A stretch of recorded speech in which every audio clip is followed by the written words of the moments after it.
ಆತ್ಮೀಯ ಶ್ರೋತೃಗಳೇ, ಭಗವದ್ಭಕ್ತರೇ ಮತ್ತು ಭಾಗವತ ಸಪ್ತಾಹವನ್ನು ಆಲಿಸುತ್ತಿರುವ ಸಮಸ್ತ ಜನರೇ, ನಿಮಗೆಲ್ಲ ವಂದನೆಗಳು ಮತ್ತು ಅಭಿನಂದನೆಗಳು. ಇಂದು ನಾವು ಭಾಗವತ ಸಪ್ತಾಹದ 4ನೇ ದಿನದಲ್ಲಿ ಇದ್ದೇವೆ. ನಾನು ಇಂದು ಭಾಗವತದಲ್ಲಿ ಮಾತಾಡ್ತಾ ಭಗವದ್ಗೀತೆಯ ಮಹತ್ವ ಏನು ಅನ್ನೋದನ್ನು ಹೇಳಲಿಕ್ಕೆ ಇಲ್ಲಿ ಪ್ರಯತ್ನಿಸ್ತೇನೆ. ಇಲ್ಲಿ ಕೇಳಿದವರಿಗೆ ಅನಿಸ್ಬೋದು, ಭಾಗವತದ ಕಥೆಗಳು ಗೊತ್ತಿದ್ದವರಿಗೆ, ಭಾಗವತ ಓದಿದವರಿಗೆ, ಭಗವದ್ಗೀತೆ ಭಾಗವತದಲ್ಲಿ ಬರೋದೇ ಇಲ್ವಲ್ಲ, ಭಗವದ್ಗೀತೆ ಬರೆದು ಮಹಾಭಾರತದಲ್ಲಿ, ಭಾಗವತದಲ್ಲಲ್ಲ ಅನ್ನೋದು ಅವ್ರಿಗೆ ಗೊತ್ತಿದೆ. ಆದರೆ ನನ್ನ ಮೂಲಭೂತ ಉದ್ದೇಶ, ಭಾಗವತ ಹೇಳುವ ಮೂಲಭೂತ ಉದ್ದೇಶ, ಭಾಗವತ ಧರ್ಮ ಅಂದರೆ ಏನು? ಭಕ್ತಿ ಧರ್ಮ. ಈ ಭಕ್ತಿ ಧರ್ಮ ಇಲ್ಲಿ ಭಾಗವತದಲ್ಲಿ ಮಾತ್ರ ಅಲ್ಲ, ನಾರದ ಭಕ್ತಿ ಸೂತ್ರಗಳಲ್ಲಿ ಮಾತ್ರ ಅಲ್ಲ, ಭಗವದ್ಗೀತೆಯಲ್ಲೂ, ಉದ್ಧವ ಗೀತೆಯಲ್ಲೂ, ಉತ್ತರ ಗೀತೆಯಲ್ಲೂ, ವೇದಗಳಲ್ಲೂ, ವೇದಾಂತಗಳಲ್ಲೂ ಚರ್ಚಿತವಾಗಿದೆ.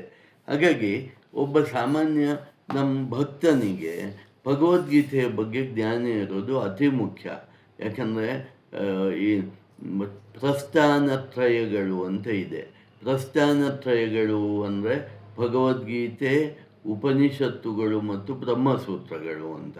ಈ ಪ್ರಸ್ಥಾನತ್ರಯದಲ್ಲಿ ಭಗವದ್ಗೀತೆಯಲ್ಲಿ ಮಾತ್ರ ಭಗವಂತ ಎಲ್ಲ ವಿಚಾರವನ್ನು ಹೇಳ್ತಾನೆ. ಅಂದರೆ ಕರ್ಮ ಹೇಳ್ತಾನೆ, ಕರ್ಮಯೋಗ ಹೇಳ್ತಾನೆ, ಭಕ್ತಿ ಹೇಳ್ತಾನೆ, ಭಕ್ತಿಯೋಗ ಬಗ್ಗೆ ಹೇಳ್ತಾನೆ, ಜ್ಞಾನಯೋಗದ ಬಗ್ಗೆ ಹೇಳ್ತಾನೆ, ಬುದ್ಧಿಯೋಗದ ಬಗ್ಗೆ ಹೇಳ್ತಾನೆ, ಮೋಕ್ಷ ಸನ್ಯಾಸ ಯೋಗದ ಬಗ್ಗೆ ಹೇಳ್ತಾನೆ. ಅಂದರೆ ಇಲ್ಲಿ ಭಗವಂತ ಎಲ್ಲವರಿಗೂ ಆಪ್ಷನ್ ಓಪನ್ ಮಾಡಿಟ್ಟಿದ್ದಾನೆ. ಅಂದರೆ ನೀನು ಭಕ್ತಿಯಿಂದ ಹೋಗ್ತೀಯೋ ನನ್ನನ್ನೇ ಸೇರ್ತೀಯ, ಜ್ಞಾನದಿಂದ ಹೋಗ್ತೀಯೋ ನನ್ನನ್ನೇ ಸೇರ್ತೀಯ, ಕರ್ಮಯೋಗದ ಮೂಲಕ ಹೋಗ್ತೀಯೋ ನನ್ನನ್ನೇ ಸೇರ್ತೀಯ. ಹಾಗಾದ್ರೆ ನಾನು ಏನು ಮಾಡಬೇಕು ಅಂದರೆ ಸ್ವಧರ್ಮೋ ನಿಧನಂ ಶ್ರೇಯ. ನಿನಗೆ ಯಾವುದು ಸರಿ ಅನಿಸತ್ತೋ, ನಿನಗೆ ಸಂಸ್ಕಾರದ ಪ್ರಕಾರ ಯಾವುದು ಸರಿ ಅಂತ ಅನ್ಸೋದು. ನಮ್ಮ ಗುಣ ಅಂತ ಒಂದಿರತ್ತಲ್ಲ, ನಮ್ಮ ಗುಣ, ಆ ಗುಣದ ಪ್ರಕಾರವೇ ನಮಗೆ ಅನಿಸೋದು. ನಮ್ಮ ಸಂಸ್ಕಾರದಿಂದ ಜನಿತವಾದ ಗುಣದಿಂದಲೇ ನಮ್ಗೆ ಯಾವುದು ಸರಿ, ಯಾವುದು ನಮಗೆ ಬೇಕಾದ್ದು ಅಂತ ಅನಿಸೋದು. ಹಾಗಾಗಿ ಇಲ್ಲಿ ಭಗವದ್ಗೀತೆಯಲ್ಲಿ ಭಗವಂತ ಎಲ್ಲ ದಾರಿಯನ್ನು ಓಪನ್ ಮಾಡಿ ಇಟ್ಟಿದ್ದಾನೆ. ಇದು ನಾನು ಭಗವದ್ಗೀತೆಯಲ್ಲಿ ಇವತ್ತು ಮುಖ್ಯವಾಗಿ ಭಗವದ್ಗೀತೆಯಲ್ಲಿ ಭಕ್ತಿ ಯೋಗದ ಬಗ್ಗೆ ಭಗವಂತ ಪ್ರಮುಖವಾಗಿ ಏನು ಹೇಳಿದ್ದಾನೆ ಅನ್ನೋದನ್ನು ಇಲ್ಲಿ ಹೇಳಲಿಕ್ಕೆ ಬಯಸ್ತೇನೆ. ಭಗವಂತ ಇಲ್ಲಿ ಜ್ಞಾನಯೋಗದ ಬಗ್ಗೆ 4ನೇ ಅಧ್ಯಾಯದಲ್ಲಿ ಹೇಳ್ತಾನೆ, ಭಕ್ತಿಯೋಗದ ಬಗ್ಗೆ 12ನೇ ಅಧ್ಯಾಯದಲ್ಲಿ ಹೇಳ್ತಾನೆ, ಕರ್ಮದ ಬಗ್ಗೆ 3ನೇ ಅಧ್ಯಾಯದಲ್ಲಿ ಹೇಳ್ತಾನೆ, ಕರ್ಮ ಸನ್ಯಾಸ ಯೋಗದ ಬಗ್ಗೆ 5ನೇ ಅಧ್ಯಾಯದಲ್ಲಿ ಹೇಳ್ತಾನೆ, ತನ್ನ ನಾನಾ ರೀತಿಯ ವಿಭೂತಿಗಳ ಬಗ್ಗೆ ಹೇಳ್ತಾ ಹೋಗ್ತಾನೆ, ಮೋಕ್ಷವನ್ನು ಪಡೆಯೋದು ಹೇಗೆ, ಮೋಕ್ಷ ಸನ್ಯಾಸ ಯೋಗವನ್ನು 18ನೇ ಅಧ್ಯಾಯದಲ್ಲಿ ಹೇಳ್ತಾನೆ. ಹಾಗಾಗಿ ಇಲ್ಲಿ ಮುಖ್ಯವಾಗಿ ಈ ಭಗವದ್ಗೀತೆಯಲ್ಲಿ ನಮಗೆಲ್ಲ ಗೊತ್ತಿದೆ. ಸಾಮಾನ್ಯವಾಗಿ ನಾವು ಭಗವದ್ಗೀತೆಯನ್ನು ಪಠಣ ಮಾಡ್ತೇವೆ, ಕೇಳಿಸ್ಕೊಳ್ತೇವೆ. ಭಗವದ್ಗೀತೆಯಲ್ಲಿ 18 ಅಧ್ಯಾಯ ಇದೆ, 700 ಶ್ಲೋಕಗಳಿವೆ ಅಂತ ನಮಗೆ ಗೊತ್ತಿದೆ. ಹಾಗಾಗಿ ಇದು ನಮಗೆ ಗೊತ್ತಿದೆ ಅನ್ನೋ ದೃಷ್ಟಿಯನ್ನು ನಾನು ಇಟ್ಟುಕೊಂಡು ಭಗವದ್ಗೀತೆಯ ಅತ್ಯಂತ ಪ್ರಮುಖ, ಭಕ್ತಿ ಪ್ರಧಾನವಾದ ಅತ್ಯಂತ ಪ್ರಮುಖ ಅಂಶವನ್ನು ಇಲ್ಲಿ ಪ್ರಸ್ತುತಪಡಲಿಕ್ಕೆ ಇಚ್ಛೆಪಡ್ತೇನೆ. ಇಲ್ಲಿ ಜ್ಞಾನ ಸಹಿತವಾದ ಭಕ್ತಿ ಮುಖ್ಯ. ಭಕ್ತಿಯಲ್ಲಿ 2 ರೀತಿಯ ಭಕ್ತಿಗಳಿದೆ, 2-3 ರೀತಿಯ ಭಕ್ತಿ ಇದೆ. ಒಂದು ನೋಡಿ, ಜ್ಞಾನರಹಿತವಾದ ಅಂದರೆ ಮೂಢಭಕ್ತಿ, ಅಂಧಭಕ್ತಿ. ಇನ್ನೊಂದು ಜ್ಞಾನ ಸಹಿತವಾದ ಭಕ್ತಿ. ಇಲ್ಲಿ ಭಗವಂತ ಹೇಳ್ತಾನೆ, ಮೂಢಭಕ್ತಿ ಇದ್ದರೂ ನಿನ್ನಲ್ಲಿ ಭಕ್ತಿ ಇರಲಿ, ನನ್ನ ಬಗ್ಗೆ ಭಕ್ತಿ ಇದ್ದರೂ ನಾನು ನಿನಗೆ ಕಾಪಾಡ್ತೇನೆ. ಆದರೆ ಜ್ಞಾನಯುತವಾದ ಭಕ್ತಿ ಇದ್ದರೆ ನೀನು ಮೋಕ್ಷಕ್ಕೆ ಅರ್ಹನಾಗಿ ಹೋಗ್ತೀಯ. ಹಾಗಾಗಿ ಮೋಕ್ಷವೇ ನಿನ್ನ ಉದ್ದೇಶವಾಗಿದ್ದರೆ ಜ್ಞಾನ ಸಹಿತವಾದ ಭಕ್ತಿ ಇರಬೇಕು ಅನ್ನೋದನ್ನು ಭಗವಂತ ಹೇಳ್ತಾನೆ. ನೋಡೋಣ, ಇಲ್ಲಿ ನಾವು ಹೋಗ್ತಾ ನಮಗೆ ಭಗವದ್ಗೀತೆಯಲ್ಲಿ ಭಗವಂತನ ಸಂದೇಶ ಏನು ಅಂತ ಗೊತ್ತಾಗತ್ತೆ. ನೋಡಿ ಮಿತ್ರರೇ, ಈ ಭಗವದ್ಗೀತೆಯನ್ನು ಶ್ರೀಕೃಷ್ಣ ಪರಮಾತ್ಮನು ಹೇಳಿದ್ದು ಎಲ್ಲಿ? ಯುದ್ಧ ಭೂಮಿಯಲ್ಲಿ, ಕುರುಕ್ಷೇತ್ರ ಯುದ್ಧ ಭೂಮಿಯಲ್ಲಿ. ಕುರುಕ್ಷೇತ್ರ ಯುದ್ಧ ಭೂಮಿಯಲ್ಲಿ ಭಗವದ್ಗೀತೋಪದೇಶನು ಶ್ರೀಕೃಷ್ಣ ಪರಮಾತ್ಮನು ಅರ್ಜುನನಿಗೆ ಮಾಡಿದ್ದಾನೆ. ನಾವು ಬದುಕುತ್ತಿರುವ ಈ ಸಂಸಾರ ಯುದ್ಧ ಭೂಮಿನೇ. ಇದು ಫಸ್ಟ್ ನಾವು ಅರ್ಥ ಮಾಡ್ಕೊಳ್ಬೇಕು. ಯಾಕಂದ್ರೆ ಯುದ್ಧ ಭೂಮಿಯಲ್ಲಿ ಬಾಣ ಎಲ್ಲಿಂದ ಬರುತ್ತೆ ಅಂತ ಗೊತ್ತಾಗೋದಿಲ್ಲ, ಬರ್ಚಿಗಳು ಎಲ್ಲಿಂದ ಬಂದು ನಮ್ಮನ್ನು ಚುಚ್ಚುತ್ತೆ ಅಂತ ಗೊತ್ತಾಗೋದಿಲ್ಲ, ಯುದ್ಧ ಭೂಮಿಯಲ್ಲಿರುವ ಆನೆಗಳು ಯಾವಾಗ ತುಳಿದಾಗ್ತವೆ ನಮಗೆ ಗೊತ್ತಿರೋದಿಲ್ಲ. ಹಾಗೆಯೇ ಈ ಸಂಸಾರದಲ್ಲಿ ನಮಗೆ ಯಾವಾಗ ಯಾವ ಥರ ತೊಂದರೆಗಳು ಬರ್ತವೆ ಗೊತ್ತಿಲ್ಲ, ಯಾವ ಥರ ದುಃಖಗಳು ಬರ್ತವೆ ಗೊತ್ತಿಲ್ಲ, ಯಾವ ಥರ ಶೋಕಗಳು ಬರ್ತವೆ ಅಂತ ಗೊತ್ತಿಲ್ಲ. ಹಾಗಾಗಿ ಇದನ್ನು ಸಂಸಾರ ಸಾಗರ ಅಂತ ಹೇಳ್ತಾರೆ. ಯಾಕೆ ಸಾಗರ ಅಂತ ಯಾಕೆ ಹೇಳ್ತಾರೆ? ಸಂಸಾರ ಅಂತ ಹೇಳಿದ್ರೆ ಸಾಲದ, ಸಾಗರ ಅನ್ನೋದನ್ನು ಯಾಕೆ ಹೇಳ್ತಾರೆ ಅಂದರೆ, ಇದು ಸಾಗರವನ್ನು ಹೇಗೆ ಪಾರು ಮಾಡಲಿಕ್ಕೆ ಸಾಧ್ಯವೇ ಇಲ್ಲವೋ, ಸಾಗರವನ್ನು ನೀವು ಎಷ್ಟು ಈಜಿದ್ರೂ ಅದಕ್ಕೆ ಕೊನೆ ಕಾಣೋಲ್ಲ. ಆಮೇಲೆ ಅಷ್ಟೇ ಅಲ್ಲ, ನೀವು ಸಾಗರದಲ್ಲಿ ಈಜುತ್ತಾ ಹೋದರೆ ಆ ಒಳಗೆ ಏನಿರುತ್ತೆ, ಮೊಸಳೆಗಳು ಇರ್ತವೆ, ನಿಮ್ಮನ್ನು ಯಾವಾಗ ಬೇಕಾದ್ರೆ ತಿಂದಾಗ್ಬೋದು, ದೊಡ್ಡ ದೊಡ್ಡ ತಿಮಿಂಗಿಲಗಳು ಇರ್ತವೆ, ನಿಮ್ಮನ್ನು ನುಂಗಬಹುದು. ಮತ್ತು ಐಸ್ಬರ್ಗ್ ಅಂತ ಇರ್ತದೆ, ಮಂಜಿನ ಪರ್ವತಗಳು ಒಳಗೆ ಇರ್ತವೆ, ಐಸ್ಬರ್ಗ್. ಅದರ ಕೊನೆ ತುದಿ ಮಾತ್ರ ಕಾಣಿಸುತ್ತೆ, ಒಳಗೆ ಅಗಾಧವಾದ ಪರ್ವತವೇ ಇರುತ್ತೆ. ಅದಕ್ಕೆ ನಾವು ಹಡಗಿನಲ್ಲಿ ಹೋದ್ರೆ ಹಡಗು ಅಲ್ಲಿ ಒಡೆದು ನುಚ್ಚು ನೂರಾಗಬಹುದು, ಈಜಲಿಕ್ಕಂತೂ ಸಾಧ್ಯವೇ ಇಲ್ಲ. ಹೀಗೆ ಸಂಸಾರ ಅನ್ನೋದು ತುಂಬ ಅನಿಶ್ಚಿತತೆಯಿಂದ ಕೂಡಿದೆ, ಅಜ್ಞಾನದಿಂದ ಕೂಡಿದೆ. ಇಲ್ಲಿ ಯಾವುದೇ ರೀತಿಯ ಗ್ಯಾರಂಟಿ ಅನ್ನೋದು ಇಲ್ಲ. ಇಲ್ಲಿ ನೋಡಿ, ಇಲ್ಲಿ ನಾನಾ ಥರದ ಕಷ್ಟಗಳು ಸಹಜವಾಗಿ ಇದೆ. ಹಾಗಾಗಿ ನೀವು ನನಗೆ ಕಷ್ಟ ಇದೆ ಅನ್ನೋದ್ರಲ್ಲಿ ಅರ್ಥವೇ ಇಲ್ಲ. ಯಾಕೆ? ಸಂಸಾರ ಅನ್ನೋದೇ ಕಷ್ಟ, ಸಂಸಾರ ಅನ್ನೋದೇ ಕಷ್ಟ. ಈ ಸಂಸಾರ ಅನ್ನೋದೇ ಕಷ್ಟ ಮೂಲಭೂತವಾಗಿದ್ದಾಗ ನನಗೆ ಸಂಸಾರದಲ್ಲಿ ಕಷ್ಟ ಇದೆ ಅಂದರೆ ನೀರಿನಲ್ಲಿ ನಾನು ಮುಳುಗಿದ್ರೆ ಚಳಿ ಆಗತ್ತೆ ಅನ್ನೋ ಹಾಗೆ. ನೀರು ನದಿ ಮುಳುಗಿದ್ರೆ ಚಳಿ ಆಗಲೇಬೇಕಲ್ವ, ಅದು ತಣ್ಣೀರು. ನದಿಯಲ್ಲಿ ಹರಿಯುವ ನೀರು ತಣ್ಣಗೆ ಇರುತ್ತೆ. ನನಗೆ ಚಳಿ ಆಗ್ತದೆ, ನಾನು ನದಿಯಲ್ಲಿ ಮುಳುಗಿದೆ, ಚಳಿ ಆಯಿತು ಅಂದರೆ ಚಳಿ ಆಗಲೇಬೇಕಲ್ವ, ಅದರ ಸ್ವಭಾವವೇ ಚಳಿ ಅಲ್ವ. ಸಂಸಾರದ ಸ್ವಭಾವವೇ ದುಃಖ. ಜನ್ಮ ದುಃಖಂ ಜರಾ ದುಃಖಂ, ಈ ಸಂಸಾರ ಸಾಗರಂ ದುಃಖಂ, ತಸ್ಮಾತ್ ಜಾಗ್ರತೆ ಜಾಗ್ರತ.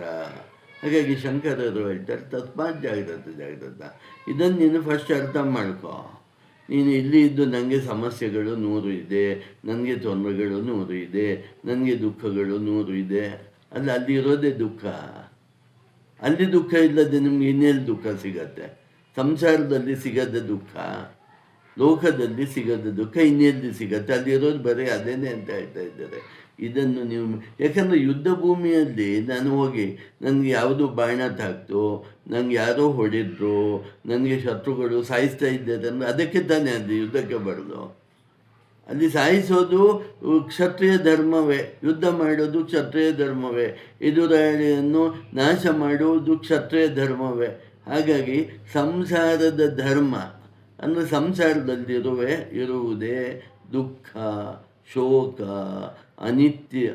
ಅನಿಶ್ಚಿತತೆ ಮತ್ತು ನಾನಾ ರೀತಿಯ ರೋಗಗಳು. ಅದು ಅಲ್ಲದೆ ಕಾಮ, ಕ್ರೋಧ, ಲೋಭ, ಮೋಹ, ಮದ ಮತ್ಸರ, ಅರಿಷಡ್ವರ್ಗಗಳು, ಇದೆಲ್ಲವೂ ಇರೋದನ್ನೇ ಎಲ್ಲ ಸೇರಿ ಸಂಸಾರ ಅಂತ ಹೇಳೋದು. ಇಂತಹ ಕುರುಕ್ಷೇತ್ರದಲ್ಲಿ, ಸಂಸಾರ ಅನ್ನುವ ಕುರುಕ್ಷೇತ್ರದಲ್ಲಿ ಪ್ರತಿ ಜೀವಿಯು ಅವಿರತವಾಗಿ ಹೋರಾಡ್ತಾ ಇದ್ದಾನೆ. ಈಗ ಅಲ್ಲಿ ಯುದ್ಧದಲ್ಲಿ, ಕುರುಕ್ಷೇತ್ರ ಯುದ್ಧದಲ್ಲಿ 18 ದಿನ ಹೋರಾಡಿದ್ರು. ಸಂಸಾರ ಅನ್ನೋದ್ರಲ್ಲಿ ಹುಟ್ಟಿದಾಗಿನಿಂದ ಕೊನೆಯ ಉಸಿರಿನ ತನಕ ಒಬ್ಬ ವ್ಯಕ್ತಿಯು ಹೋರಾಡ್ತಾನೇ ಇರ್ತಾನೆ, ಕೊನೆಗೆ ಸೋತೋಗ್ತಾನೆ. ಇಲ್ಲಿ ಗೆಲ್ಲೋದು ಅಂತ ಇಲ್ಲ ಅಂತ ವಿಷಯ, ಗೆಲ್ಲೋದು ಒಂದೇ ಒಂದು ಕಾನ್ಸೆಪ್ಟು, ಸೋಲೋದು. ಹಾಗಾದ್ರೆ ಗೆಲ್ಲಬೇಕಾದ್ರೆ ಏನು ಮಾಡಬೇಕು? ಗೆಲ್ಲಬೇಕಾದ್ರೆ ಭಗವಂತನ ಪಾದವನ್ನು ಹಿಡಿಬೇಕು ಅಂತ. ಇದು ಪಾಯಿಂಟ್ ಏನು? ನಿಂಗೆ ಗೆಲ್ಲಬೇಕು ಅಂತ ಇದೆಯೋ, ಈ ಸಂಸಾರದ ಸಾಗರವನ್ನು ದಾಟಬೇಕು ಅಂತ ಇದೆಯೋ, ಹಾಗಾದರೆ ನನ್ನ ಪಾದವನ್ನು ಬಂದು ಹಿಡಿ ಅಂತ ಕೃಷ್ಣ ಭಗವದ್ಗೀತೆಯಲ್ಲಿ ಹೇಳ್ತಾನೆ. ನೀನು ನನ್ನ ಪಾದವನ್ನು ಹೇಗೆ ಹಿಡಿದ್ಯಾ ಅದು ನಿನಗೆ ಬಿಟ್ಟದ್ದು. ಭಕ್ತಿ ಯೋಗದಿಂದ ಹಿಡಿದ್ಯೋ ಹಿಡಿ, ಕರ್ಮದಿಂದ ಹಿಡಿದು ಕರ್ಮಯೋಗ ಮಾಡಿ ಚಿತ್ತಶುದ್ಧಿ ಮಾಡಿಕೊಂಡು ಜ್ಞಾನ ಯೋಗದಿಂದ ಹಿಡಿತೀಯೋ ಹಿಡಿ, ವೇದಾಂತವನ್ನು ಅರ್ಥ ಮಾಡಿಕೊಂಡು ಮುಮುಕ್ಷುವಾಗಿ ನನ್ನನ್ನು ಹಿಡಿತೀಯೋ ಹಿಡಿ, ಯಾವುದಾದ್ರೂ ಹಿಡಿ ಗುರು, ನೀನು ಹೇಗೆ ಬೇಕಾದರೂ ಹಿಡಿ. ಆದರೆ ಇದನ್ನು ಅರ್ಥ ಮಾಡ್ಕೋ, ಇದನ್ನು ದಾಟಿಸುವವನು ನಾನು ಅನ್ನೋದು ಪ್ರಜ್ಞೆ ನಿನ್ನಲ್ಲಿ ಸದಾ ಇರಬೇಕು ಅಂತ ಭಗವದ್ಗೀತೆ ಅತ್ಯಂತ ಸ್ಪಷ್ಟವಾಗಿ ಹೇಳುತ್ತೆ. ಇಲ್ಲಿ ನೋಡಿ, ಈ ಭಗವದ್ಗೀತೆ ಮಹಾತ್ಮೆಯಲ್ಲಿ ಈ ಭಗವದ್ಗೀತೆ ಕರ್ಮ, ಭಕ್ತಿ, ಉಪಾಸನೆ, ಜ್ಞಾನ, ವೇದಾಂತ ಎಲ್ಲವನ್ನೂ ಹೇಳುತ್ತೆ. ಎಲ್ಲವನ್ನು ಹೊಂದಿಕೊಂಡು ಹೋಗೋದು ಹೇಳುತ್ತೆ, ಎಲ್ಲವನ್ನು ಸಪರೇಟ್ ದೃಷ್ಟಿಯಲ್ಲಿ ನೋಡೋದು ಹೇಳುತ್ತೆ. ಹಾಗಾಗಿ ಭಗವದ್ಗೀತೆ ಅನ್ನುವ ಒಂದು 700 ಶ್ಲೋಕದ ಒಂದು ಕೃತಿಗೆ 100 ಜನ ವ್ಯಾಖ್ಯಾನ ಬರೀತಾರೆ, ಬೇರೆ ಬೇರೆ ಥರ ವ್ಯಾಖ್ಯಾನ ಬರೀತಾರೆ. ಹಾಗಾಗಿ ನೀವು ಭಗವದ್ಗೀತೆಯಲ್ಲಿ ಹೀಗೆ ಹೇಳಿದ್ದು ತಪ್ಪು ಅಂತ ನೀವು ಯಾರಿಗೂ ಹೇಳುವ ಹಾಗೆ ಇಲ್ಲ. ಯಾಕಂದ್ರೆ ನೋಡಿ, ಶಂಕರಾಚಾರ್ಯರು ಅದ್ವೈತ ವೇದಾಂತದ ಪ್ರತಿಪಾದಕರು ಅಂದರೆ ಅವರ ಹಿಂದೇನೂ ಇತ್ತು ಅದ್ವೈತ ವೇದಾಂತ. ಅವರು ಅದನ್ನು ಮುಖ್ಯವಾಗಿ ಜಗತ್ತಿಗೆ ಕೊಟ್ಟವರು. ಅವರು ತಮ್ಮ ಭಗವದ್ಗೀತಾ ಭಾಷ್ಯವನ್ನು ಜ್ಞಾನ ಯೋಗವನ್ನು ಮುಂದೆ ಇಟ್ಕೊಂಡು ಬರೀತಾರೆ. ಶ್ರೀಮನ್ ಮಧ್ವಾಚಾರ್ಯರು ದ್ವೈತ ಸಿದ್ಧಾಂತದ ಮಹಾಯತಿಗಳು, ಅವರು ಇದೇ ಭಗವದ್ಗೀತೆಯನ್ನು ಭಕ್ತಿಯೋಗವನ್ನು ಮುಂದಿಟ್ಟುಕೊಂಡು ಬರೀತಾರೆ. ರಾಮಾನುಜಾಚಾರ್ಯರು ವಿಶಿಷ್ಟಾದ್ವೈತ ಪ್ರತಿಪಾದಕರು, ಅವರು ಇದೇ ಭಗವದ್ಗೀತೆಯನ್ನು ಜ್ಞಾನವನ್ನು ಹೊಗಳಿ, ಭಕ್ತಿಯನ್ನು ಹೆಚ್ಚಾಗಿ ಹೊಗಳಿ, ಮಹಾವಿಷ್ಣುವೇ ಸರ್ವೋತ್ತಮ ಅಂತ ಹೊಗಳಿ ಬರೀತಾರೆ. ಬಾಲಗಂಗಾಧರನಾಥ್ ತಿಲಕರು ಕರ್ಮಯೋಗಕ್ಕೆ ಹೆಚ್ಚು ಒತ್ತು ಕೊಟ್ಟು, ಕರ್ಮಕ್ಕೆ ಹೆಚ್ಚು ಒತ್ತು ಕೊಟ್ಟು ಭಗವದ್ಗೀತೆ ವ್ಯಾಖ್ಯಾನ ಬರೀತಾರೆ. ಚಿನ್ಮಯಾನಂದರು ಜ್ಞಾನ ಯೋಗಕ್ಕೆ ಹೆಚ್ಚು ಒತ್ತು ಕೊಟ್ಟು ವ್ಯಾಖ್ಯಾನವನ್ನು ಬರೀತಾರೆ, ಭಾಷ್ಯವನ್ನು ಬರೀತಾರೆ. ಹಾಗಾಗಿ ಇಲ್ಲಿ ಯಾರು ಏನು ಬೇಕೋ ಅದನ್ನು ತಗೊಳ್ಳಿ ಅನ್ನೋ ಥರ ಇದೆ ಇದು ಭಗವದ್ಗೀತೆ. ಇದನ್ನು ನೀವು ಅರ್ಥ ಮಾಡ್ಕೊಳ್ಬೇಕು. ಇಸ್ಕಾನ್ನವರು ಭಗವದ್ಗೀತೆ ಬರೆದಾಗ ಸಗುಣ ರೂಪಿಯಾದ ಶ್ರೀಕೃಷ್ಣ ಪರಮಾತ್ಮನನ್ನೇ ಅಂದರೆ ಅವನ ರೂಪವನ್ನೇ ಮುಂದೆ ಇಟ್ಟುಕೊಂಡು, ಅವನ ಗುಣವನ್ನೇ ಮುಂದೆ ಇಟ್ಟುಕೊಂಡು ಭಗವದ್ಗೀತೆಗೆ ವ್ಯಾಖ್ಯಾನ ಬರೀತಾರೆ. ಆತ್ಮೀಯರೇ, ಇದನ್ನು ನಾವು ಬೇಸಿಕಲಿ ಅರ್ಥ ಮಾಡಿಕೊಳ್ಬೇಕು. ಹಾಗಾಗಿ ಒಬ್ಬ ಮಹಾತ್ಮ ಭಗವದ್ಗೀತೆ ಬಗ್ಗೆ ಒಂದು ಥರ ಹೇಳ್ತಾನೆ, ಇನ್ನೊಬ್ಬ ಮಹಾತ್ಮ ಅದೇ ಭಗವದ್ಗೀತೆಯ ಬಗ್ಗೆ ಇನ್ನೊಂದು ಥರ ಹೇಳ್ತಾನೆ ಅಂದರೆ ಅವರು ತಪ್ಪಾಗಿ ಹೇಳ್ತಾ ಇದ್ದಾರೆ ಅಂದ್ಕೊಳ್ಬೇಡಿ. ಅವರು ಯಾವುದಕ್ಕೆ ಪ್ರಾಮುಖ್ಯತೆಯನ್ನು ಕೊಟ್ಟಿದ್ದಾರೆ ಅಂತ ಅದು ತೋರಿಸತ್ತೆ ವಿನಃ ಅದು ತಪ್ಪಲ್ಲ. ಇದು ಹೇಗೆ ಅಂದರೆ, ಸಮುದ್ರದ ನೀರಿದೆ, ನೀವು ಯಾವ ಕಡೆಯಿಂದ ಅದನ್ನು ಬಾಯಿಗೆ ಹಾಕ್ಕೊಂಡ್ರು ಅದು ಉಪ್ಪೇ ಇರುತ್ತೆ ಅನ್ನುವ ಥರವೇ ಭಗವದ್ಗೀತೆಯಲ್ಲಿ 18 ಅಧ್ಯಾಯದಲ್ಲಿ ನೀವು ಯಾವ ಅಧ್ಯಾಯವನ್ನು ತಗೊಂಡು ನೀವು ಮುಂದೆ ಹೋದರೂ ಭಗವಂತನ ಪಾದವನ್ನು ಸೇರಬಹುದು, ಭಗವಂತನನ್ನು ಆರಾಧಿಸಿ ಭಗವಂತನ ಮೋಕ್ಷವನ್ನು ಪಡೆಯಬಹುದು ಅನ್ನೋದು ಒಂದು ಮೂಲಭೂತವಾದ ಸಿದ್ಧಾಂತವನ್ನು ನಾವು ಇಟ್ಕೊಂಡು ಭಗವದ್ಗೀತೆಯನ್ನು ಓದಬೇಕು. ಈಗ ಭಗವದ್ಗೀತೆಯ ಪಾರಾಯಣದ ಪ್ರಾರಂಭ ಶ್ಲೋಕದಲ್ಲಿಯೇ ಭಗವಂತನು ಇದು ಅತಿ ಸ್ಪಷ್ಟವಾಗಿ ಹೇಳ್ತಾನೆ. ಏನು ಹೇಳ್ತಾನೆ? ಓಂ ಗೀತಾಶಾಸ್ತ್ರಮಿದಂ ಪುಣ್ಯಂ ಯಃ ಪಠೇತ್ ಪ್ರಯತಃ ಪುಮಾನ್ ವಿಷ್ಣೋ ಪದಮವಾಪ್ನೋತಿ ಭಯಶೋಕಾದಿವರ್ಜಿತ. ಗ್ಯಾರಂಟಿ ಕೊಡೋದಂತ ಇದೆಯಲ್ಲ, ಇದು ಕೃಷ್ಣನ ಗ್ಯಾರಂಟಿ. ಏನು ಗ್ಯಾರಂಟಿ? ಗೀತಾಶಾಸ್ತ್ರಮಿದಂ ಪುಣ್ಯಂ, ಅತಿಯಾದ ಪುಣ್ಯವನ್ನು ತರುವಂಥ ಶಾಸ್ತ್ರವೇ ಭಗವದ್ಗೀತಾ ಶಾಸ್ತ್ರ. ಯಃ ಪಠೇತ್ ಪ್ರಯತಃ ಪುಮಾನ್ ವಿಷ್ಣೋ ಪದಮವಾಪ್ನೋತಿ. ವೈಕುಂಠ ಗ್ಯಾರಂಟಿದ. ನೀನು ಭಗವದ್ಗೀತೆಯನ್ನು ನಿನ್ನ ಜೀವಿತ ಕಾಲದಲ್ಲಿ ಸತತವಾಗಿ ಪಠಣ, ಮನನ, ಚಿಂತನ, ಶ್ರವಣ, ಮನನ, ನಿಧಿಧ್ಯಾಸನ ಮಾಡಿದರೆ ಮತ್ತು ಬೇರೆಯವರಿಗೆ ಇದನ್ನು ಬೋಧಿಸಿದರೆ ವಿಷ್ಣು ಲೋಕ ವೈಕುಂಠ ಗ್ಯಾರಂಟಿಡ್ ಅಂತಾನೆ. ಇದಕ್ಕಿಂತ ಏನು ಬೇಕಪ್ಪ? ಇದಕ್ಕಿಂತ ಏನು ಕೇಳ್ತೀರಿ ನೀವು?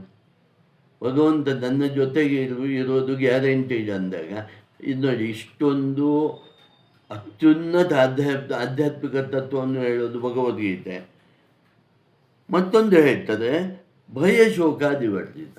ಅಷ್ಟೇ ಅಲ್ಲ, ನೀನು ಇಲ್ಲದೆ ಇರುವಾಗ, ನೀನು ದೇಹದಲ್ಲಿ ಇದ್ದಾಗ ನಿನಗೆ ಭಯ ಇಲ್ಲ, ನಿನಗೆ ದುಃಖ ಇಲ್ಲ, ಅಷ್ಟು ನಾನು ಗ್ಯಾರಂಟಿ ಕೊಡ್ತೇನೆ. ಮತ್ತು ನೀನೇನು ಮಾಡಬೇಕು ಅಂದರೆ ಭಗವದ್ಗೀತೆ ಪಠಣ ಮಾಡಬೇಕು, ಅರ್ಥ ಮಾಡಿಕೊಳ್ಬೇಕು, ಭಗವಂತನನ್ನು ದೈಹಿಕವಾಗಿ, ಮಾನಸಿಕವಾಗಿ, ಬುದ್ಧಿಯುಕ್ತವಾಗಿ ಆರಾಧಿಸಬೇಕು, ಸದಾ ನನ್ನ ಸ್ಮರಣೆಯನ್ನು ಮಾಡಬೇಕು. ನೋಡಿ, ಎಷ್ಟು ನೀನು ಮಾಡಿದ್ರೆ ಅದನ್ನು ನಾನು ಕೊಡ್ತೇನೆ ಅಂತೇಳಿ ಭಗವಂತ ಸ್ಟಾರ್ಟಿಂಗಲ್ಲೇ ಗ್ಯಾರಂಟಿ ಕೊಡ್ತಾನೆ. ಸಾಮಾನ್ಯ ಗ್ಯಾರಂಟಿ ಕೊಡೋದು ಯಾವಾಗ? ಕೊನೆಗೆ.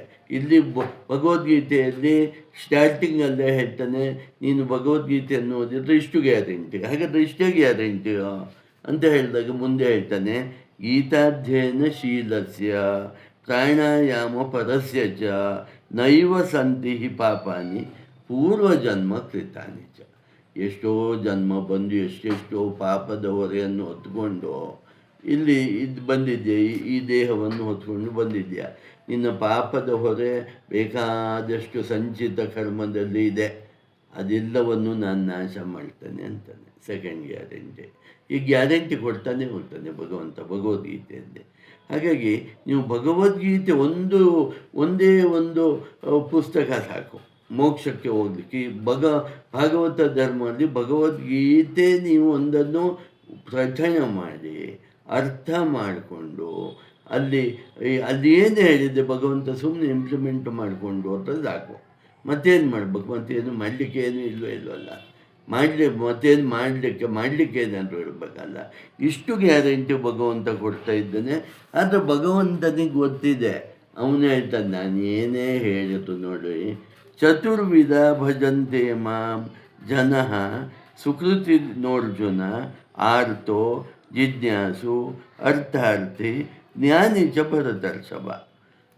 ನನಗೆ 4 ಜನ ಭಕ್ತರು ಇದ್ದಾರೆ, 4 ಥರದ ಭಕ್ತರು, 4 ಜನ ಭಕ್ತರಲ್ಲ, 4 ಥರದ ಭಕ್ತರು. ನನ್ನ ಭಕ್ತರನ್ನು 4ಆಗಿ ನಾನು ಡಿವೈಡ್ ಮಾಡ್ಬೋದು.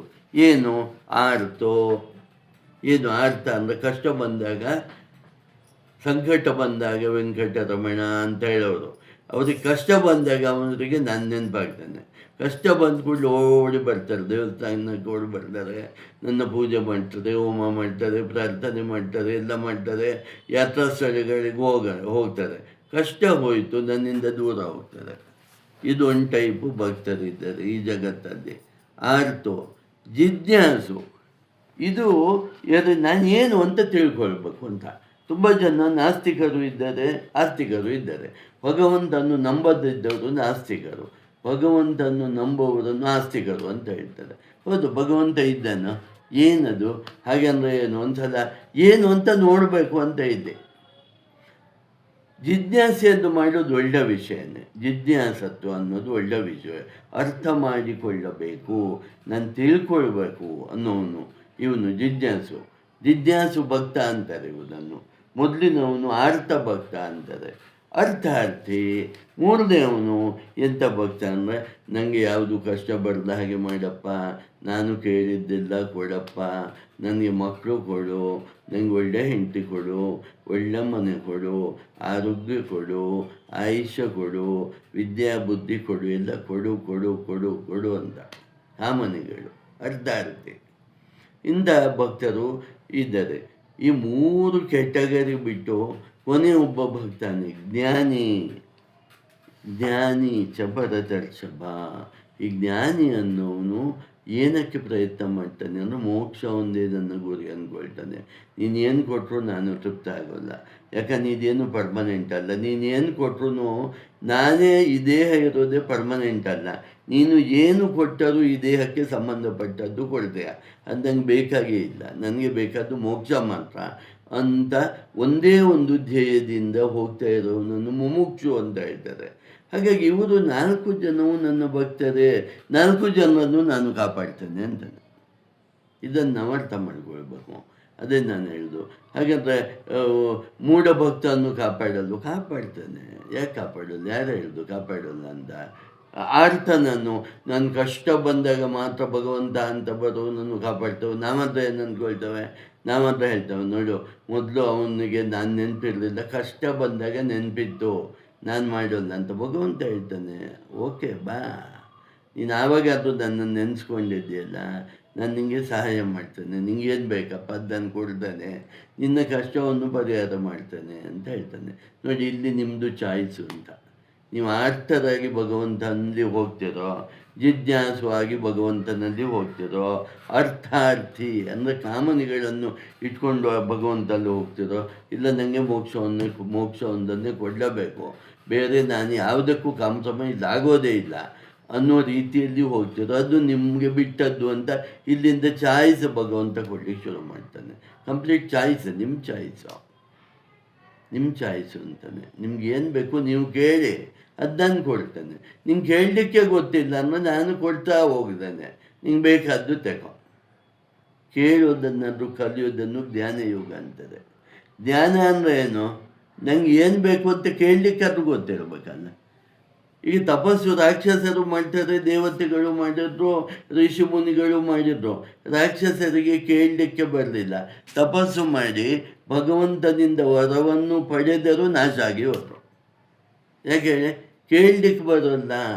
ನಾವು ಅಂದ್ಕೊಳ್ತೇವೆ ನಾವು ಭಾರಿ ಬುದ್ಧಿವಂತರು, ಭಗವಂತ ಈಗ ಕೂಡಲೇ ಸಾಕ್ಷಾತ್ಕಾರ ಆದ ಕೂಡಲೇ ಏನು ಕೇಳ್ತೀರಿ? ಸಾಕ್ಷಾತ್ಕಾರ ಆದ ಕೂಡಲೇ ಹಣ ಕೊಡು, ದನ ಕೊಡು. ಅದಕ್ಕೊಂದು ಕತೆ ಇದೆ, ಒಂದು ಕತೆ ಹೇಳ್ತೇನೆ ನಿಮಗೆ.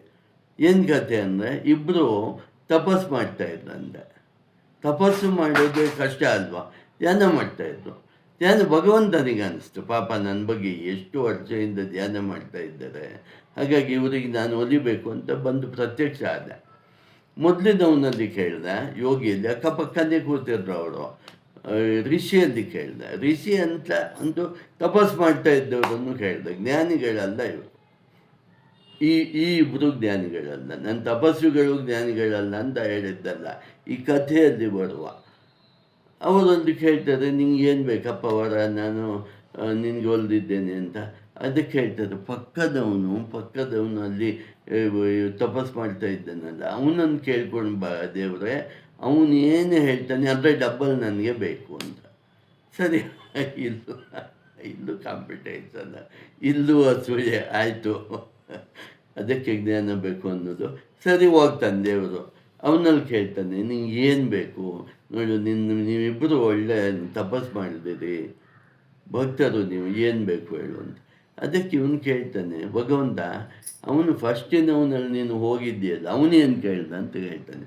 ಅವನು ಕೇಳ್ದಪ್ಪ, ನಿಂಗೆ ಏನು ಕೊಡ್ತೇನೋ ಅದರ ಡಬ್ಬಲ್ ಅವನಿಗೆ ಕೊಡ್ಬೇಕಂತೆ ಅಂತ. ಓ ಹಾಗಾದ್ರೆ ಒಂದು ಕೆಲಸ ಮಾಡು ಭಗವಂತ, ನನ್ನ ಒಂದು ಕಣ್ಣನ್ನು ತೆಗೆದುಬಿಡು ಅಂತ. ನಂದೊಂದು ಕಣ್ಣು ತೆಗೆದುಬಿಡು, ಅವಾಗ ಏನಾಗುತ್ತೆ, ಅವನು 2 ಕಣ್ಣು ಹೋಗುತ್ತೆ ಫಸ್ಟ್ ಅವನದು ಅಂತ. ಹೀಗೆ ಇದರಲ್ಲೂ ಜಲಸ. ಅದಕ್ಕೆ ಹೇಳೋದು, ಕಾಮ ಕ್ರೋಧ ಲೋಭ ಮೋಹ ಮದ ಮತ್ಸರಗಳನ್ನು ಬಿಟ್ಟು ನನ್ನಲ್ಲಿ ಬಂದವನೇ ಜ್ಞಾನಿ ಅಂತ. ಜ್ಞಾನಿ ಭಕ್ತನಾಗು ಅಂತ ಭಗವಂತ ಹೇಳ್ತಾನೆ. ಆದರೂ ನೀನು ಎಂಥ ಭಕ್ತ ಆದರೂ ನಾನು ನಿನ್ನನ್ನು ಕಾಪಾಡ್ತಾನೆ ಅಂತ ಹೇಳ್ತಾನೆ. ನೋಡಿ, ಈ ಭಗವದ್ಗೀತೆ ಅನ್ನು ಸ್ತುತಿ ಮಾಡ್ತಾ ಹೇಳ್ತಾರೆ. ಎಂಥ ಭಗವದ್ಗೀತೆ, ಎಂಥವನು ಮಹಾವಿಷ್ಣುವಿನ ಅಥವಾ ನೀವು ನಿರ್ಗುಣವಾಗಿ ನೋಡಿದರೆ ಪರಬ್ರಹ್ಮ ತತ್ವದ ಸ್ಥಾನ ಯಾವುದು ಅಂತ ಹೇಳ್ತಾರೆ. ನೋಡಿ, ಯಂ ಬ್ರಹ್ಮ ವರುಣೇಂದ್ರ ರುದ್ರ ಮರುತಃ ಸ್ತುನ್ವಂತಿ ದಿವ್ಯೈ ಸ್ತವೈ ವೇದ್ಯೇ ಸಾಂಗ ಪದಕ್ರಮೋಪನಿಷದೈ ಗಾಯಂತಿ ಯಂ ಸಾಮಗಾಃ ಧ್ಯಾನಾವಸ್ಥಿತ ತದ್ಗತೇನ ಮನಸ ಪಶ್ಯಂತಿ ಯಂ ಯೋಗಿನೋ ಯಸ್ಸಾಂತಂ ನ ವಿದುಃ ಸುರಾಸುರಗಣಾಃ ದೇವಾಯ ತಸ್ಮೈ ನಮಃ. ಸಾಮಾನ್ಯ ಅಲ್ಲ ಮಹಾವಿಷ್ಣು ತತ್ವ ಅನ್ನೋದು ಅಂತ ಹೇಳ್ತಾರೆ.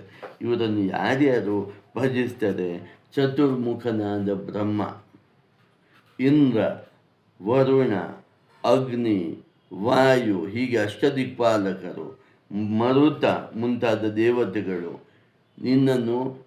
ರುದ್ರ ನಿನ್ನನ್ನು ದಿವ್ಯ ಸ್ತೋತ್ರಗಳಿಂದ ಸದಾ ಕಾಲ ಕೊಂಡಾಡ್ತಾ ಇರ್ತಾರೆ. ಅಂಥ ದೇವನಾದ ನೀನು ಮಹಾವಿಷ್ಣು. ನೀನೇನು ಸಾಮಾನ್ಯನೋ? ಚತುರ್ಮುಖ ಬ್ರಹ್ಮ, ರುದ್ರ, ಅಷ್ಟದಿಕ್ಪಾಲಕರು, ದೇವಾದಿ ದೇವತೆಗಳು, 14 ಲೋಕದಲ್ಲಿರೋರೆಲ್ಲ ನಿನ್ನನ್ನು ಸ್ತುತಿಸ್ತಾರೆ, ಕೊಂಡಾಡ್ತಾರೆ. ವೈದಿಕರು, ವೈದಿಕ ಮುನಿಗಳು ವೇದಘೋಷದ ಮೂಲಕ ಮಂತ್ರಗಳಿಂದ ನಿನ್ನನ್ನು ಆರಾಧಿಸ್ತಾರೆ. ವೇದಾಂತಿಗಳು ಉಪನಿಷತ್ತುಗಳಿಂದ ನಿನ್ನನ್ನು ಕಾಣಲಿಕ್ಕೆ ಪ್ರಯತ್ನ ಮಾಡ್ತಾರೆ. ಅಥವಾ ನಿರ್ಗುಣನಾದ ನಿನ್ನನ್ನು ಉಪನಿಷತ್ತುಗಳ ಮೂಲಕ ಕಾಣಲಿಕ್ಕೆ ಪ್ರಯತ್ನ ಮಾಡ್ತಾರೆ. ಸಗುಣವಾದ ನಿನ್ನನ್ನು ವೇದಗಳಿಂದ ಕಾಣಲಿಕ್ಕೆ ಪ್ರಯತ್ನ ಮಾಡ್ತಾರೆ. ಅಂಥ ಮಹಾವಿಷ್ಣುವಿನ ಭಕ್ತಿ ಜ್ಞಾನ ಅತ್ಯಂತ ಮುಖ್ಯ. ಧ್ಯಾನಾಸಕ್ತರಾದ ತಪಸ್ವಿಗಳು ಕೆಲವರು ಧ್ಯಾನದ ಮೂಲಕ ನಿನ್ನನ್ನು, ಹೃದಯದಲ್ಲೇ ಇರುವ ನಿನ್ನನ್ನು ಪಶ್ಯಂತಿ, ನೋಡಲು ಸತತವಾಗಿ ಪ್ರಯತ್ನ ಮಾಡ್ತಾರೆ. ತಮ್ಮ ಹೃದಯದ ಕಮಲದಲ್ಲಿಯೇ ಇರುವ ನಿನ್ನನ್ನು ಸದಾಕಾಲ ಅನುಭವಿಸಲು, ದೃಷ್ಟಿಸಲು ಅಂದರೆ ಮನಸ್ಸಿನಿಂದ ನೋಡಲಿಕ್ಕೆ ಭಗವಂತನನ್ನು ಸಾಧ್ಯ ಇಲ್ಲ. ಮನಸ್ಸನ್ನು ಭಗವಂತನಲ್ಲಿ ಇಡ್ಬೋದು ಅಷ್ಟೇ, ಭಗವಂತನನ್ನು ನೋಡಲಿಕ್ಕಾಗೋಲ್ಲ. ಹಾಗಾಗಿ ಹೇಳ್ತಾರೆ, ನಿನ್ನ ಆದಿ ಮತ್ತು ಅಂತ್ಯಗಳನ್ನು ಯಾರೂ ತಿಳಿಲಿಕ್ಕಾಗೋದಿಲ್ಲ. ಹಾಗಾಗಿ ಇಲ್ಲಿ ಸುರಾಗರಾಗಲಿ, ಅಸುರರಾಗಲಿ, ಮನುಷ್ಯರಾಗಲಿ, ದೇವತೆಗಳಾಗಲಿ ನಿನ್ನ ಆದಿ ಅಂತ್ಯಗಳನ್ನು ತಿಳಿಲಿಕ್ಕಾಗೋದಿಲ್ಲ. ಮತ್ತೇನು ಮಾಡಬೇಕು? ನಿನ್ನನ್ನು ಭಜಿಸಬೇಕು, ನಿನ್ನನ್ನು ಪೂಜಿಸಬೇಕು, ನಿನ್ನನ್ನು ಧ್ಯಾನಿಸಬೇಕು, ನಿನ್ನನ್ನು ಆರಾಧಿಸಬೇಕು. ನೀನೇ ನೀನಾಗಿ ಪ್ರಕಟಗೊಳ್ಳಬೇಕೇ ವಿನಾ ನಾನಾಗಿ ನನ್ನ ಪ್ರಯತ್ನದಿಂದ ನಾನು ಪ್ರಕಟಗೊಳಿಸ್ಕೊಳ್ತದೆ, ಅದು ಸಾಧ್ಯ ಇಲ್ಲ. ಅದು ಲೌಕಿಕದಲ್ಲಿ ಸಾಧ್ಯ, ಕೆಲವು ಇರ್ಬೋದು, ಆಧ್ಯಾತ್ಮಿಕದಲ್ಲಿ ಸಾಧ್ಯ ಇಲ್ಲ.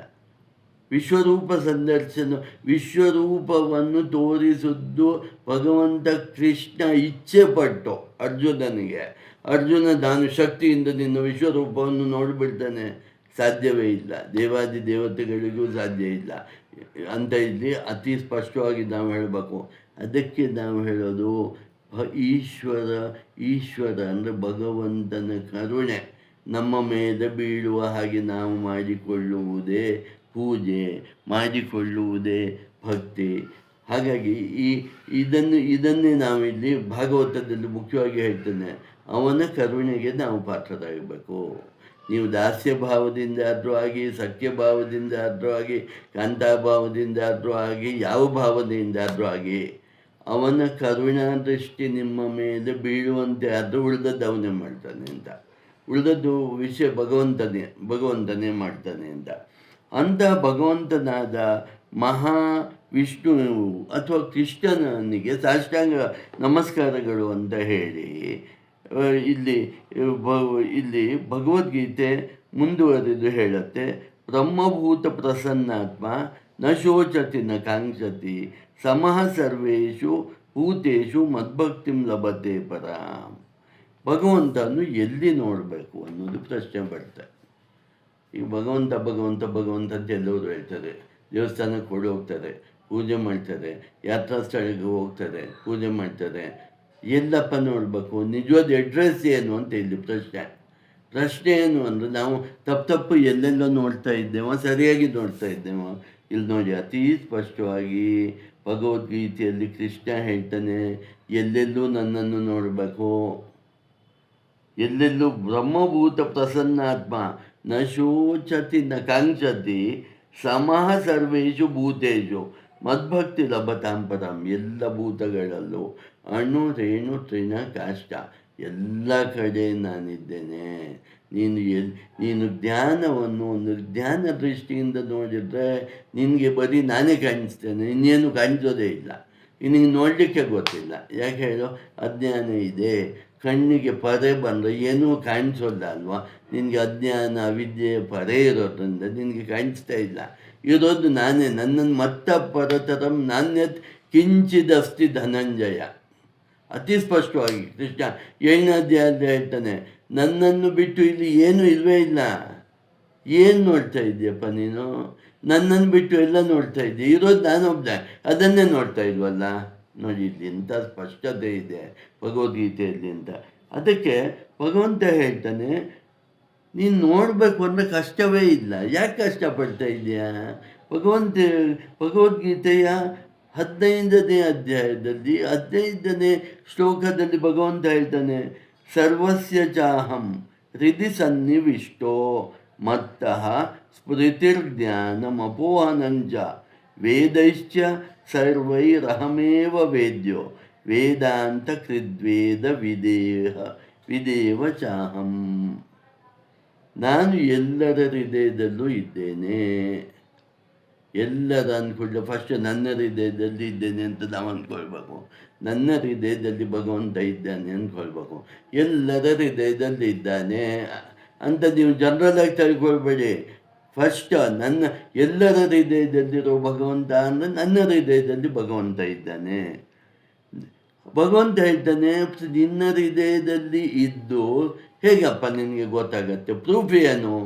ನಾನು ನಿನ್ನ ಹೃದಯದಲ್ಲಿ ಇರುವುದಿಂದಲೇ ನಿನಗೆ ಅರಿವು, ಜ್ಞಾಪಕ ಶಕ್ತಿ, ಮರೆಯುವ ಶಕ್ತಿ, ಜ್ಞಾನ ಶಕ್ತಿ ಬಂದಿದೆ. ನಿಂಗೆ ಈ ಶಕ್ತಿಗಳು ಬಂದದ್ದೇ ಹೇಗೆ? ನಾನು ಒಳಗೆ ಕೂತಿದ್ದೇನೆ ಇಲ್ಲಿ, ನಿನ್ನ ಹೃದಯದಲ್ಲಿ ನಾನು ಕೂತೇ ನಿನಗೆ ಈ ಶಕ್ತಿಗಳನ್ನು ಕೊಟ್ಟಿದ್ದೇನೆ. ಅರಿವಿನ ಶಕ್ತಿ, ಮರವಿನ ಶಕ್ತಿ, ಬುದ್ಧಿ ಶಕ್ತಿ, ಜ್ಞಾನ ಶಕ್ತಿ ಎಲ್ಲವನ್ನು ನಾನು ಒಳಗಿರೋದನ್ನೇ ಕೊಟ್ಟಿದ್ದೇನೆ. ಇದು ಇಷ್ಟನ್ನು ಅರ್ಥ ಮಾಡ್ಕೊಂಡು ನಿಂಗೆ ಗೊತ್ತಾಗಲ್ವಾ? ಒಳಗೆ ಹುಡುಕ್ಬೇಕು, ಭಗವಂತನ ಎಲ್ಲಿ ಹುಡುಕ್ಬೇಕು? ನನ್ನ ಹೃದಯದಲ್ಲಿರೋ ಭಗವಂತನ ಅಡ್ರೆಸ್ ಹೇಳಿ ಆಯಿತು. ಇನ್ನು ಹುಡುಕು, ಧ್ಯಾನದ ಮೂಲಕ ಹುಡುಕು, ವೇದಾಂತದ ಮೂಲಕ ಹುಡುಕು, ಚಿಂತನೆಯ ಮೂಲಕ ಹುಡುಕು, ಭಕ್ತಿ ಯೋಗದ ಮೂಲಕ ಹೃದಯಸ್ಥನಾದ ಪರಮಾತ್ಮನನ್ನು ಹುಡುಕು. ಬಟ್ ಅಡ್ರೆಸ್ಸೇ ತಪ್ಪಾಗಬೇಡ. ಅಡ್ರೆಸ್ ನಿನ್ನ ಹೃದಯದಲ್ಲೇ ಇದ್ದೇನೆ. ಇದು ಎಲ್ಲ ವೇದಗಳು ಇದನ್ನೇ ಹೇಳ್ತವೆ, ಎಲ್ಲ ಅಂತ ಹೇಳ್ತಾರೆ. ವೇದಾಂತವು ಇದು ಹೇಳುತ್ತೆ, ನಿನ್ನ ಹೃದಯದಲ್ಲೇ ಇದ್ದೇನೆ, ಅಂತರ್ಮುಖಿಯಾಗಿ ಹುಡುಕು. ಹಾಗೆ ದೇವಸ್ಥಾನಕ್ಕೆ ಹೋಗ್ಬೇಕು. ನಿನಗೆ ಹೃದಯದಲ್ಲಿದೆ ಅಂತ ಗೊತ್ತಾಯಿತು, ಹಾಗಾದರೆ ದೇವಸ್ಥಾನದಲ್ಲಿ ಹೋಗಿ ಹುಡುಕ್ಬೇಕಾ? ಇಲ್ಲ, ಎಲ್ಲಿ ಹುಡುಕ್ಬೇಕು? ದೇವಸ್ಥಾನಕ್ಕೆ ಹೋಗು, ಪೂಜೆ ಮಾಡು, ಪ್ರಾರ್ಥನೆ ಮಾಡು, ಚಿತ್ತಶುದ್ಧಿ ಆಗುತ್ತೆ. ಆ ಶುದ್ಧವಾದ ಮನಸ್ಸಿನಿಂದ ಒಳಗಿರುವ ಹೃದಯಸ್ಥನಾದ ನನ್ನನ್ನು ಹುಡುಕು. ನೋಡಿ, ಸಂದೇಶ ಸ್ಪಷ್ಟ. ಇಲ್ಲಿ ಮತ್ತೆ 18ನೇ ಅಧ್ಯಾಯದಲ್ಲಿ ಅದನ್ನೇ ಹೇಳ್ತಾನೆ ಕೃಷ್ಣ.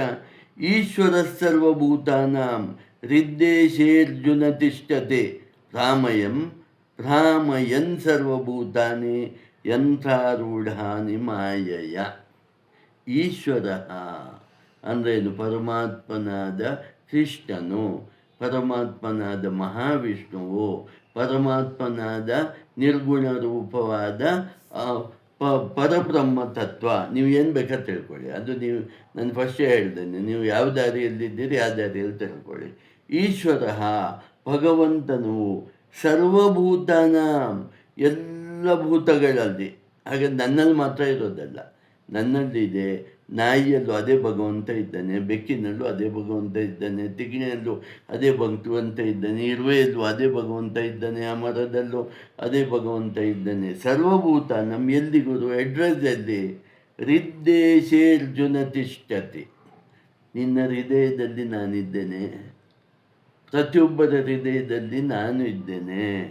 ರಾಮಯಂ ಸರ್ವಭೂತಾನಿ ಯಂತ್ರಾರೂಢ ಹದಿ ಮಾಯೆಯ. ಯಾಕೆ ನಿಂಗೆ ಹುಡುಕ್ಲಿಕ್ಕಾಗ್ತಾ ಇಲ್ಲ ಗೊತ್ತಾ? ಮಾಯೆ. ಮಮ ಮಾಯಾದು ರತ್ಯಯ. ನನಗೆ 2 ಪ್ರಕೃತಿ ಇದೆ, ಪರ ಪ್ರಕೃತಿ, ಅಪರ ಪ್ರಕೃತಿ ಅಂತ. ಅಪರ ಪ್ರಕೃತಿ ಅಂದರೆ ಯಾವುದು? ಪಂಚಭೂತಗಳು.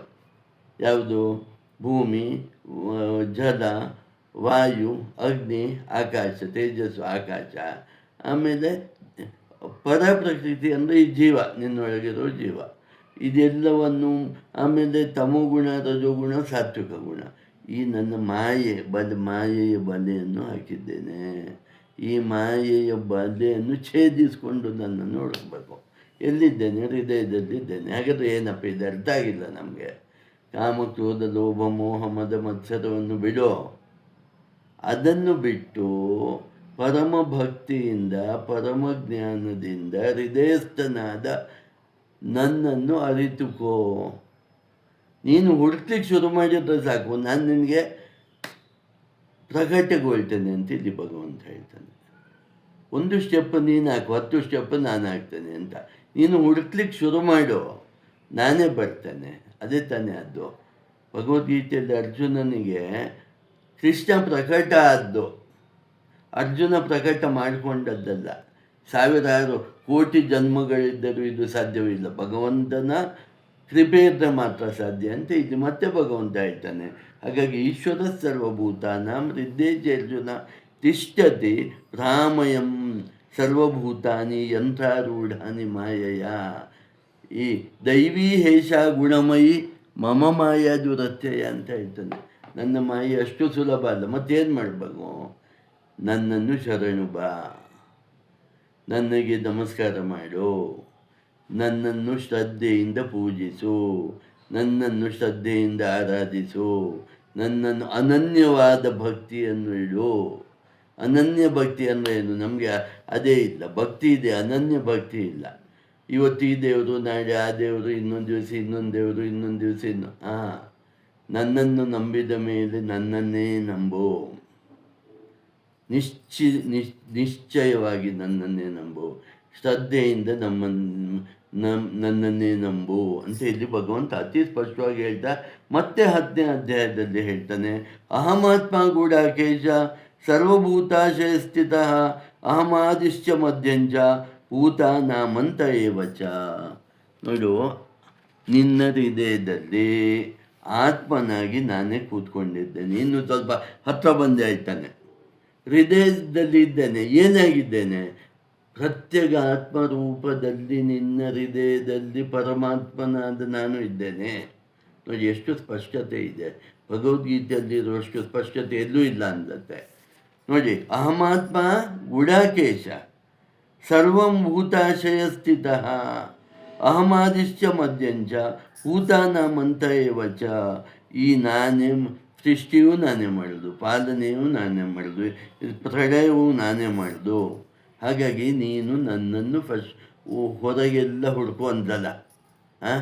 ಎಲ್ಲ ದೇವಸ್ಥಾನಗಳಿಗೆ ಹೋಗು, ತೀರ್ಥಯಾತ್ರೆ ಮಾಡು, ಮರಕ್ಕೆ ಸುತ್ತು ಹೊಡಿ, ಎಲ್ಲವನ್ನು ಮಾಡು. ಯಾಕಂದರೆ ಪ್ರಕೃತಿಯಲ್ಲಿ ಭಗವಂತ, ಎಲ್ಲ ಕಡೆ ಭಗವಂತನೇ ಇರೋದಲ್ವ. ಪ್ರಕೃತಿಯಲ್ಲಿ ಭಗವಂತ ಇದ್ದಾನೆ. ನರಸಿಂಹ ಅವತಾರದಲ್ಲಿ ಭಗವಂತ ಈ ಕಂಬದಲ್ಲಿ ಇದ್ದಾನೆ, ಹೊಡಿ ಕಂಬ ಅಂತ ವಾಪಸ್ಸು ಹೊರಗೆ ಬರಲಿಲ್ವ. ಹಾಗಾಗಿ ಎಲ್ಲ ಕಡೆ ಇದ್ದಾನೆ. ನಿನಗೆ ಹುಡುಕುವ ಶಕ್ತಿ ಎಷ್ಟು ಅಷ್ಟು ಹುಡುಕು ಅಂತ ಇಲ್ಲಿ ಹೇಳೋದು. ಅದಕ್ಕೆ ಇಲ್ಲಿ ಭಗವಂತ ಮುಂದುವರಿತಾ ಹೇಳ್ತಾನೆ, ಸಮೋಹಂ ಸರ್ವಭೂತೇಶು ನಮೇ ದ್ವೇಷೋಸ್ತಿ ನ ಪ್ರಿಯ ಯೇ ಭಜಂತಿ ತು ಮಾಂ ಭಕ್ತ್ಯ ಮೈತೇ ತೇಷು ಚಾಪ್ಯಹಂ. ನಾವು ಏನು ಹೇಳ್ತೇವೆ? ಬಾಯಿ ಬಡ್ಕೊಳ್ತೇವೆ.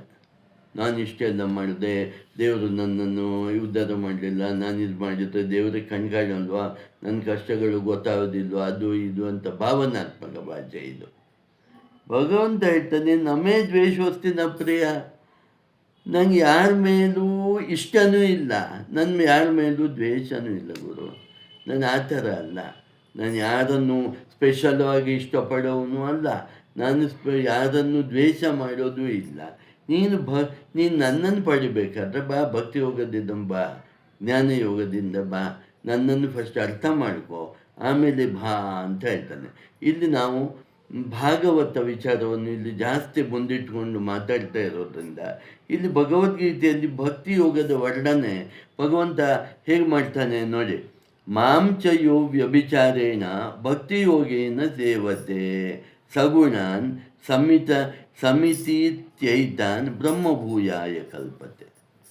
ಯಾರು ನನ್ನನ್ನು ಅನನ್ಯ ಭಕ್ತಿಯಿಂದ ಸೇವಿಸುತ್ತಾರೋ ಅವರು 3 ಗುಣಗಳನ್ನು ದಾಟಿ, ಅಂದರೆ 3 ಗುಣಗಳನ್ನು ದಾಟಬೇಕು ಅಂತಾಯಿತು. ಯಾವುದು? ತಮೋಗುಣ, ರಜೋಗುಣ, ಸಾತ್ವಿಕ ಗುಣವನ್ನು ದಾಟಿ ಪರಬ್ರಹ್ಮ ಸ್ವರೂಪನಾದ ಮೋಕ್ಷವನ್ನು ಕೊಡುವನಾದ ನನ್ನನ್ನು, ಪರಮಾತ್ಮನನ್ನು ತನ್ನಿಂತಾನೇ ಸೇರಿಬಿಡ್ತಾರೆ. ಹಾಗೆ ಏನು ಮಾಡಬೇಕು? ಇಲ್ಲಿ ಒಂದೇನು 3 ಗುಣಗಳನ್ನು ದಾಟಿ ಬಾ, ಅಬ್ಸ್ಟಿಕಲ್ಸ್ ಅಂತಾರಲ್ವ. ಅಬ್ಸ್ಟಕಲ್ಸ್ ಏನು? 3 ಗುಣಗಳು. ಅದನ್ನು ದಾಟಿ ಬರಬೇಕು. ಮಾಂಸಯೋ ಅವ್ಯಭಿಚಾರೇಣ, ಭಕ್ತಿಯಲ್ಲಿ ಅನನ್ಯವಾದ ಭಕ್ತಿ ಇರಬೇಕು. ನಿನ್ನಲ್ಲಿ ಶ್ರದ್ಧೆ, ದೃಢವಾದ ಶ್ರದ್ಧೆ. ಭಗವಂತನ ನಂಬೋದಂದ್ರೆ ಏನು? ಪೂರ್ತಿಯಾಗಿ ನಂಬೋದು. ಆ ನಂಬೋದಂದ್ರೆ ಏನು? ನಿಮಗೆ ಭಗವಂತ ಕಷ್ಟ ಕೊಟ್ಟರೆ, ಭಗವಂತ ಕಷ್ಟ ಕೊಟ್ಟ ಅಲ್ಲ, ನನ್ನನ್ನು ಒಳ್ಳೇದು ಮಾಡಲಿಕ್ಕೆ, ನನ್ನ ಉದ್ಧಾರ ಮಾಡಲಿಕ್ಕೆ ಯಾವುದೋ ಒಂದು ಸನ್ನಿವೇಶ ತರ್ತಾ ಇದ್ದಾನೆ. ಅದು ಭಗವಂತನ ಇಚ್ಛೆಯೇ ಆಗಿದ್ದರೆ ಆಗೋಗಲಿ. ಏನಿವಾಗ ನನ್ನನ್ನು ಒಳ್ಳೇದು ಮಾಡೋದು ಭಗವಂತನ ಇಚ್ಛೆ ಆದರೆ ಒಳ್ಳೇದಾಗ್ತಾನೆ, ನನ್ನನ್ನು ಹಾಳು ಮಾಡೋದು ಭಗವಂತನ ಇಚ್ಛೆ ಆದರೆ ಹಾಳಾಗಲಿ. ಏನಿವಾಗ? ಆದರೆ ನಿನ್ನ ಬುದ್ಧಿಯನ್ನು ಉಪಯೋಗಿಸು, ನಿನ್ನ ಕರ್ತವ್ಯವನ್ನು ಸರಿಯಾದ ದಾರಿಯಲ್ಲಿ ಧರ್ಮ ಪ್ರಕಾರವಾಗಿ ಮಾಡು ಅಂತ ಇಲ್ಲಿ ಭಗವಂತ ಹೇಳ್ತಾನೆ. ಮುಂದೆ 11ನೇ ಅಧ್ಯಾಯದಲ್ಲಿ 10ನೇ ಶ್ಲೋಕದಲ್ಲಿ ಹೇಳ್ತಾನೆ, ಭಕ್ತ್ಯಾ ತ್ವನನ್ಯಯ ಶಕ್ಯ ಅಹಮೇವಂ ವಿದುರ್ಜುನ ಜ್ಞಾತುಂ ದೃಷ್ಟಂ ಚ ತತ್ವೇನ ಪ್ರವೇಷ್ಟಂಚ ಪರಂತಪ. ಇಲ್ಲಿ ಅತ್ಯಂತ ಒಳ್ಳೆಯ ವಿಚಾರ ಹೇಳ್ತಾನೆ ಭಗವಂತ. ಹೇಳ್ತಾನೆ, ಒಂದು ಅನನ್ಯ ಭಕ್ತಿಯಿಂದ, ಈಗ ಈವರೆಗೆ ಹೇಳಿದೆ ನಾನು, ಶ್ರದ್ಧಾಪೂರ್ವಕವಾದ, ಸಂಶಯವಿಲ್ಲದ, ಸಂಶಯಾತ್ಮ ವಿನಶ್ಯತಿ ಅಂತ ಹೇಳ್ತಾನೆ. ದೇವರು ಇದ್ದಾನೂ ಇಲ್ವಾ? ದೇವರು ಆ್ಯಕ್ಚುಲಿ ಇದ್ದಾನೆ, ನೋಡೋಣ, ಟ್ರೈ ಮಾಡೋಣ, ದೇವಸ್ಥಾನಕ್ಕೆ ಹೋಗೋಣ, ಪೂಜೆ ಮಾಡೋಣ, ದೇವರು ಇದ್ದಾನಂತೆ ಗ್ಯಾರಂಟಿ ಗೊತ್ತಿಲ್ಲ, ಆ ಥರ ಅಲ್ಲ ಅಂತ ಹೇಳ್ತಾರೆ. ಇದ್ದೇ ಇದ್ದಾನೆ, ನನ್ನನ್ನು ಕಾಪಾಡಿಯೇ ಕಾಪಾಡ್ತಾನೆ ಅನ್ನುವ ಶ್ರದ್ಧೆ, ಪರಮ ನಂಬಿಕೆ, ಪರಮ ಭಕ್ತಿ, ಇದನ್ನು ಇಟ್ಟುಕೊಂಡು ಅನನ್ಯ ಭಕ್ತಿಯಿಂದ ಮಾತ್ರ ನಾನು ಸಿಗ್ತೇನೆ ಅಂತ ಮೊದಲನೇ ಕಂಡೀಷನ್. 2ನೇ ಕಂಡೀಷನ್ ಹೇಳ್ತಾನೆ, ನನ್ನನ್ನು ತತ್ವಶಃ ಕೊಂಡರೆ, ತತ್ವಶಃ, ತತ್ವ ಅರ್ಥ ಮಾಡ್ಕೋ. ಈಗ ನೀನು ಯಾವಾಗಲೂ ಪಾರಾಯಣ ಮಾಡ್ತೀವಿ, ಪುಣ್ಯ ಬರುತ್ತೆ. ಆದರೆ ನೀನು ಏನು ಮಾಡ್ತಾ ಇದ್ದೀಯ ಅನ್ನೋ ಹಿಂದಿನ ತತ್ವವನ್ನು ತಿಳ್ಕೊ. ಭಗವಂತನನ್ನು ತಿಳ್ಕೊಳ್ಬೇಕಾದ್ರೆ ತತ್ವವನ್ನು ತಿಳ್ಕೊಳ್ಬೇಕು, ಭಗವಂತನ ತತ್ವವನ್ನು ತಿಳ್ಕೊಳ್ಬೇಕು. ನೀವು ಎಲ್ಲೋ ಹೋಗಬೇಕು ಅಂದರೆ ಹೇಗೆ ಹೋಗಬೇಕು ಅಂತ ದಾರಿ ತಿಳ್ಕೊಳ್ಬೇಕಲ್ಲ. ನಾನು ಹೋಗಬೇಕು ಎಲ್ಲಿಗೆ? ಸರಿ, ಅಲ್ಲಿಗೆ ಹೋಗುವ ದಾರಿ ಯಾವುದು ಅಂತ ತಿಳ್ಕೊಳ್ಳೋದು ಬೇಡ. ಆ ತತ್ವ ಭಗವಂತನನ್ನು ಸೇರುವ ದಾರಿಯನ್ನು ಹೇಳುತ್ತೆ. ಹಾಗಾಗಿ ತತ್ವಶಃ ಅಂತ ಇಲ್ಲಿ ಹೇಳ್ತಾನೆ, ನನ್ನನ್ನು ಫಸ್ಟ್ ನನ್ನ ತತ್ವವನ್ನು ತಿಳ್ಕೊ. ಭಾಗವತ ಭಗವಂತನ ತತ್ವ ಹೇಳೋದು, ಭಗವದ್ಗೀತೆ ಭಗವಂತನ ತತ್ವ ಹೇಳೋದು, ಉಪನಿಷತ್ತುಗಳು ಭಗವಂತನ ತತ್ವ ಹೇಳೋದು, ಎಲ್ಲ ಧರ್ಮಶಾಸ್ತ್ರಗಳು ಭಗವಂತನ ತತ್ವವನ್ನು ಹೇಳೋದು. ಹಾಗಾಗಿ ತತ್ವ ಶಾಸ್ತ್ರಗಳ ಮೂಲಕ ವಿಹಿತ ಕರ್ಮಗಳನ್ನು ಮಾಡಿಕೊಂಡು ಅದನ್ನು ತತ್ವಶಃ ತಿಳಿದುಕೊಳ್ಳಬೇಕು. ತಿಳಿದುಕೊಂಡರೆ ನೀನು ನನ್ನನ್ನು ನೋಡೋದಕ್ಕೂ ಆಗತ್ತೆ. ಯಾಕಂದರೆ ಸಗುಣರೂಪಿ ಪರಮಾತ್ಮ ಪ್ರತ್ಯಕ್ಷ ಆಗ್ಲಿಕ್ಕೆ ಸಾಧ್ಯ, ನಿರ್ಗುಣ ರೂಪಿಯಾದ ಪರಮಾತ್ಮ ಪ್ರತ್ಯಕ್ಷ ಕಣ್ಣಿಗೆ ಕಾಣೋದಿಲ್ಲ. ಆದರೆ ಭಗವಂತನೇ ಇಷ್ಟಪಟ್ಟು, ಅದಕ್ಕೆ ಭಗವಂತ ಇಲ್ಲಿ ಭಗವದ್ಗೀತೆಯಲ್ಲಿ ಹೇಳ್ತಾನೆ, ನಾನು ಮನುಷ್ಯ ದೇಹವನ್ನು ಹೊತ್ತುಕೊಂಡು ಬಂದೆ ಅನ್ನೋ ಒಂದೇ ಒಂದು ಕಾರಣಕ್ಕೆ ಈ ಮೂಢರು ನಾನು ಅವರು ಈಕ್ವಲ್ ಅಂದ್ಕೊಳ್ತಾರೆ.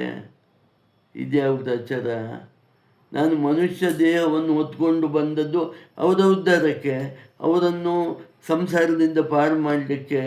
ಆದರೆ ಅವರೇನು ಅಂದ್ಕೊಳ್ತಾರೆ, ನಾನು ಕೃಷ್ಣ ಈಕ್ವಲ್ಲು, ನನ್ನ ದೇಹವು ಕೃಷ್ಣನ ದೇಹ ಒಂದೇ ಥರ ಇದೆ, ನಾನು ಆಟ ಆಡಿದಾಗೆ ಕೃಷ್ಣನು ಆಟ ಆಡಿದ್ದಾನೆ, ನಾನು ಊಟ ಮಾಡುವಾಗ ಕೃಷ್ಣನು ಊಟ.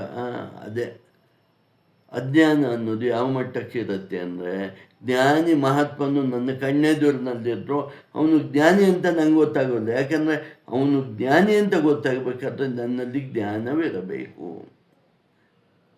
ನನ್ನಲ್ಲಿ ಜ್ಞಾನ ಇದ್ದರೆ ಮಾತ್ರ ಅವನು ಜ್ಞಾನಿ ಅಂತ ಗೊತ್ತಾಗುತ್ತೆ, ಇಲ್ಲಾಂದರೆ ಜ್ಞಾನಿ ಅಂತ ಗೊತ್ತಾಗಲ್ಲ. ಹಾಗಾಗಿ ಇಲ್ಲಿ ಹೇಳ್ತಾರೆ, ನೋಡೋದಕ್ಕೂ ಸಾಧ್ಯ, ಸಗುಣ ರೂಪವನ್ನು ನೋಡಲಿಕ್ಕೆ ಸಾಧ್ಯ, ನಿರ್ಗುಣ ರೂಪವನ್ನು ಅನುಭವಿಸಲಿಕ್ಕೆ ಸಾಧ್ಯ, ನನ್ನಲ್ಲಿ ಪ್ರವೇಶ ಪಡೆಯಲು ಸಾಧ್ಯ ಅಂತ ಇಲ್ಲಿ ಹೇಳ್ತಾನೆ. ನನ್ನಲ್ಲಿ ಒಂದಾಗಲಿಕ್ಕೆ ಸಾಧ್ಯ. ಇಲ್ಲಿ ಪರಬ್ರಹ್ಮ ತತ್ವವನ್ನು ನೀವು ಆಲೋಚನೆ ಮಾಡಿದ್ರೆ ನಿರ್ಗುಣ ರೂಪ ಅಲ್ಲಿ ಪರಬ್ರಹ್ಮನ ಜೊತೆಗೆ ಈ ಜೀವಾತ್ಮ ಪರಮಾತ್ಮ ಐಕ್ಯ ಆಗಲಿಕ್ಕೆ ಸಾಧ್ಯ ಅಂತ.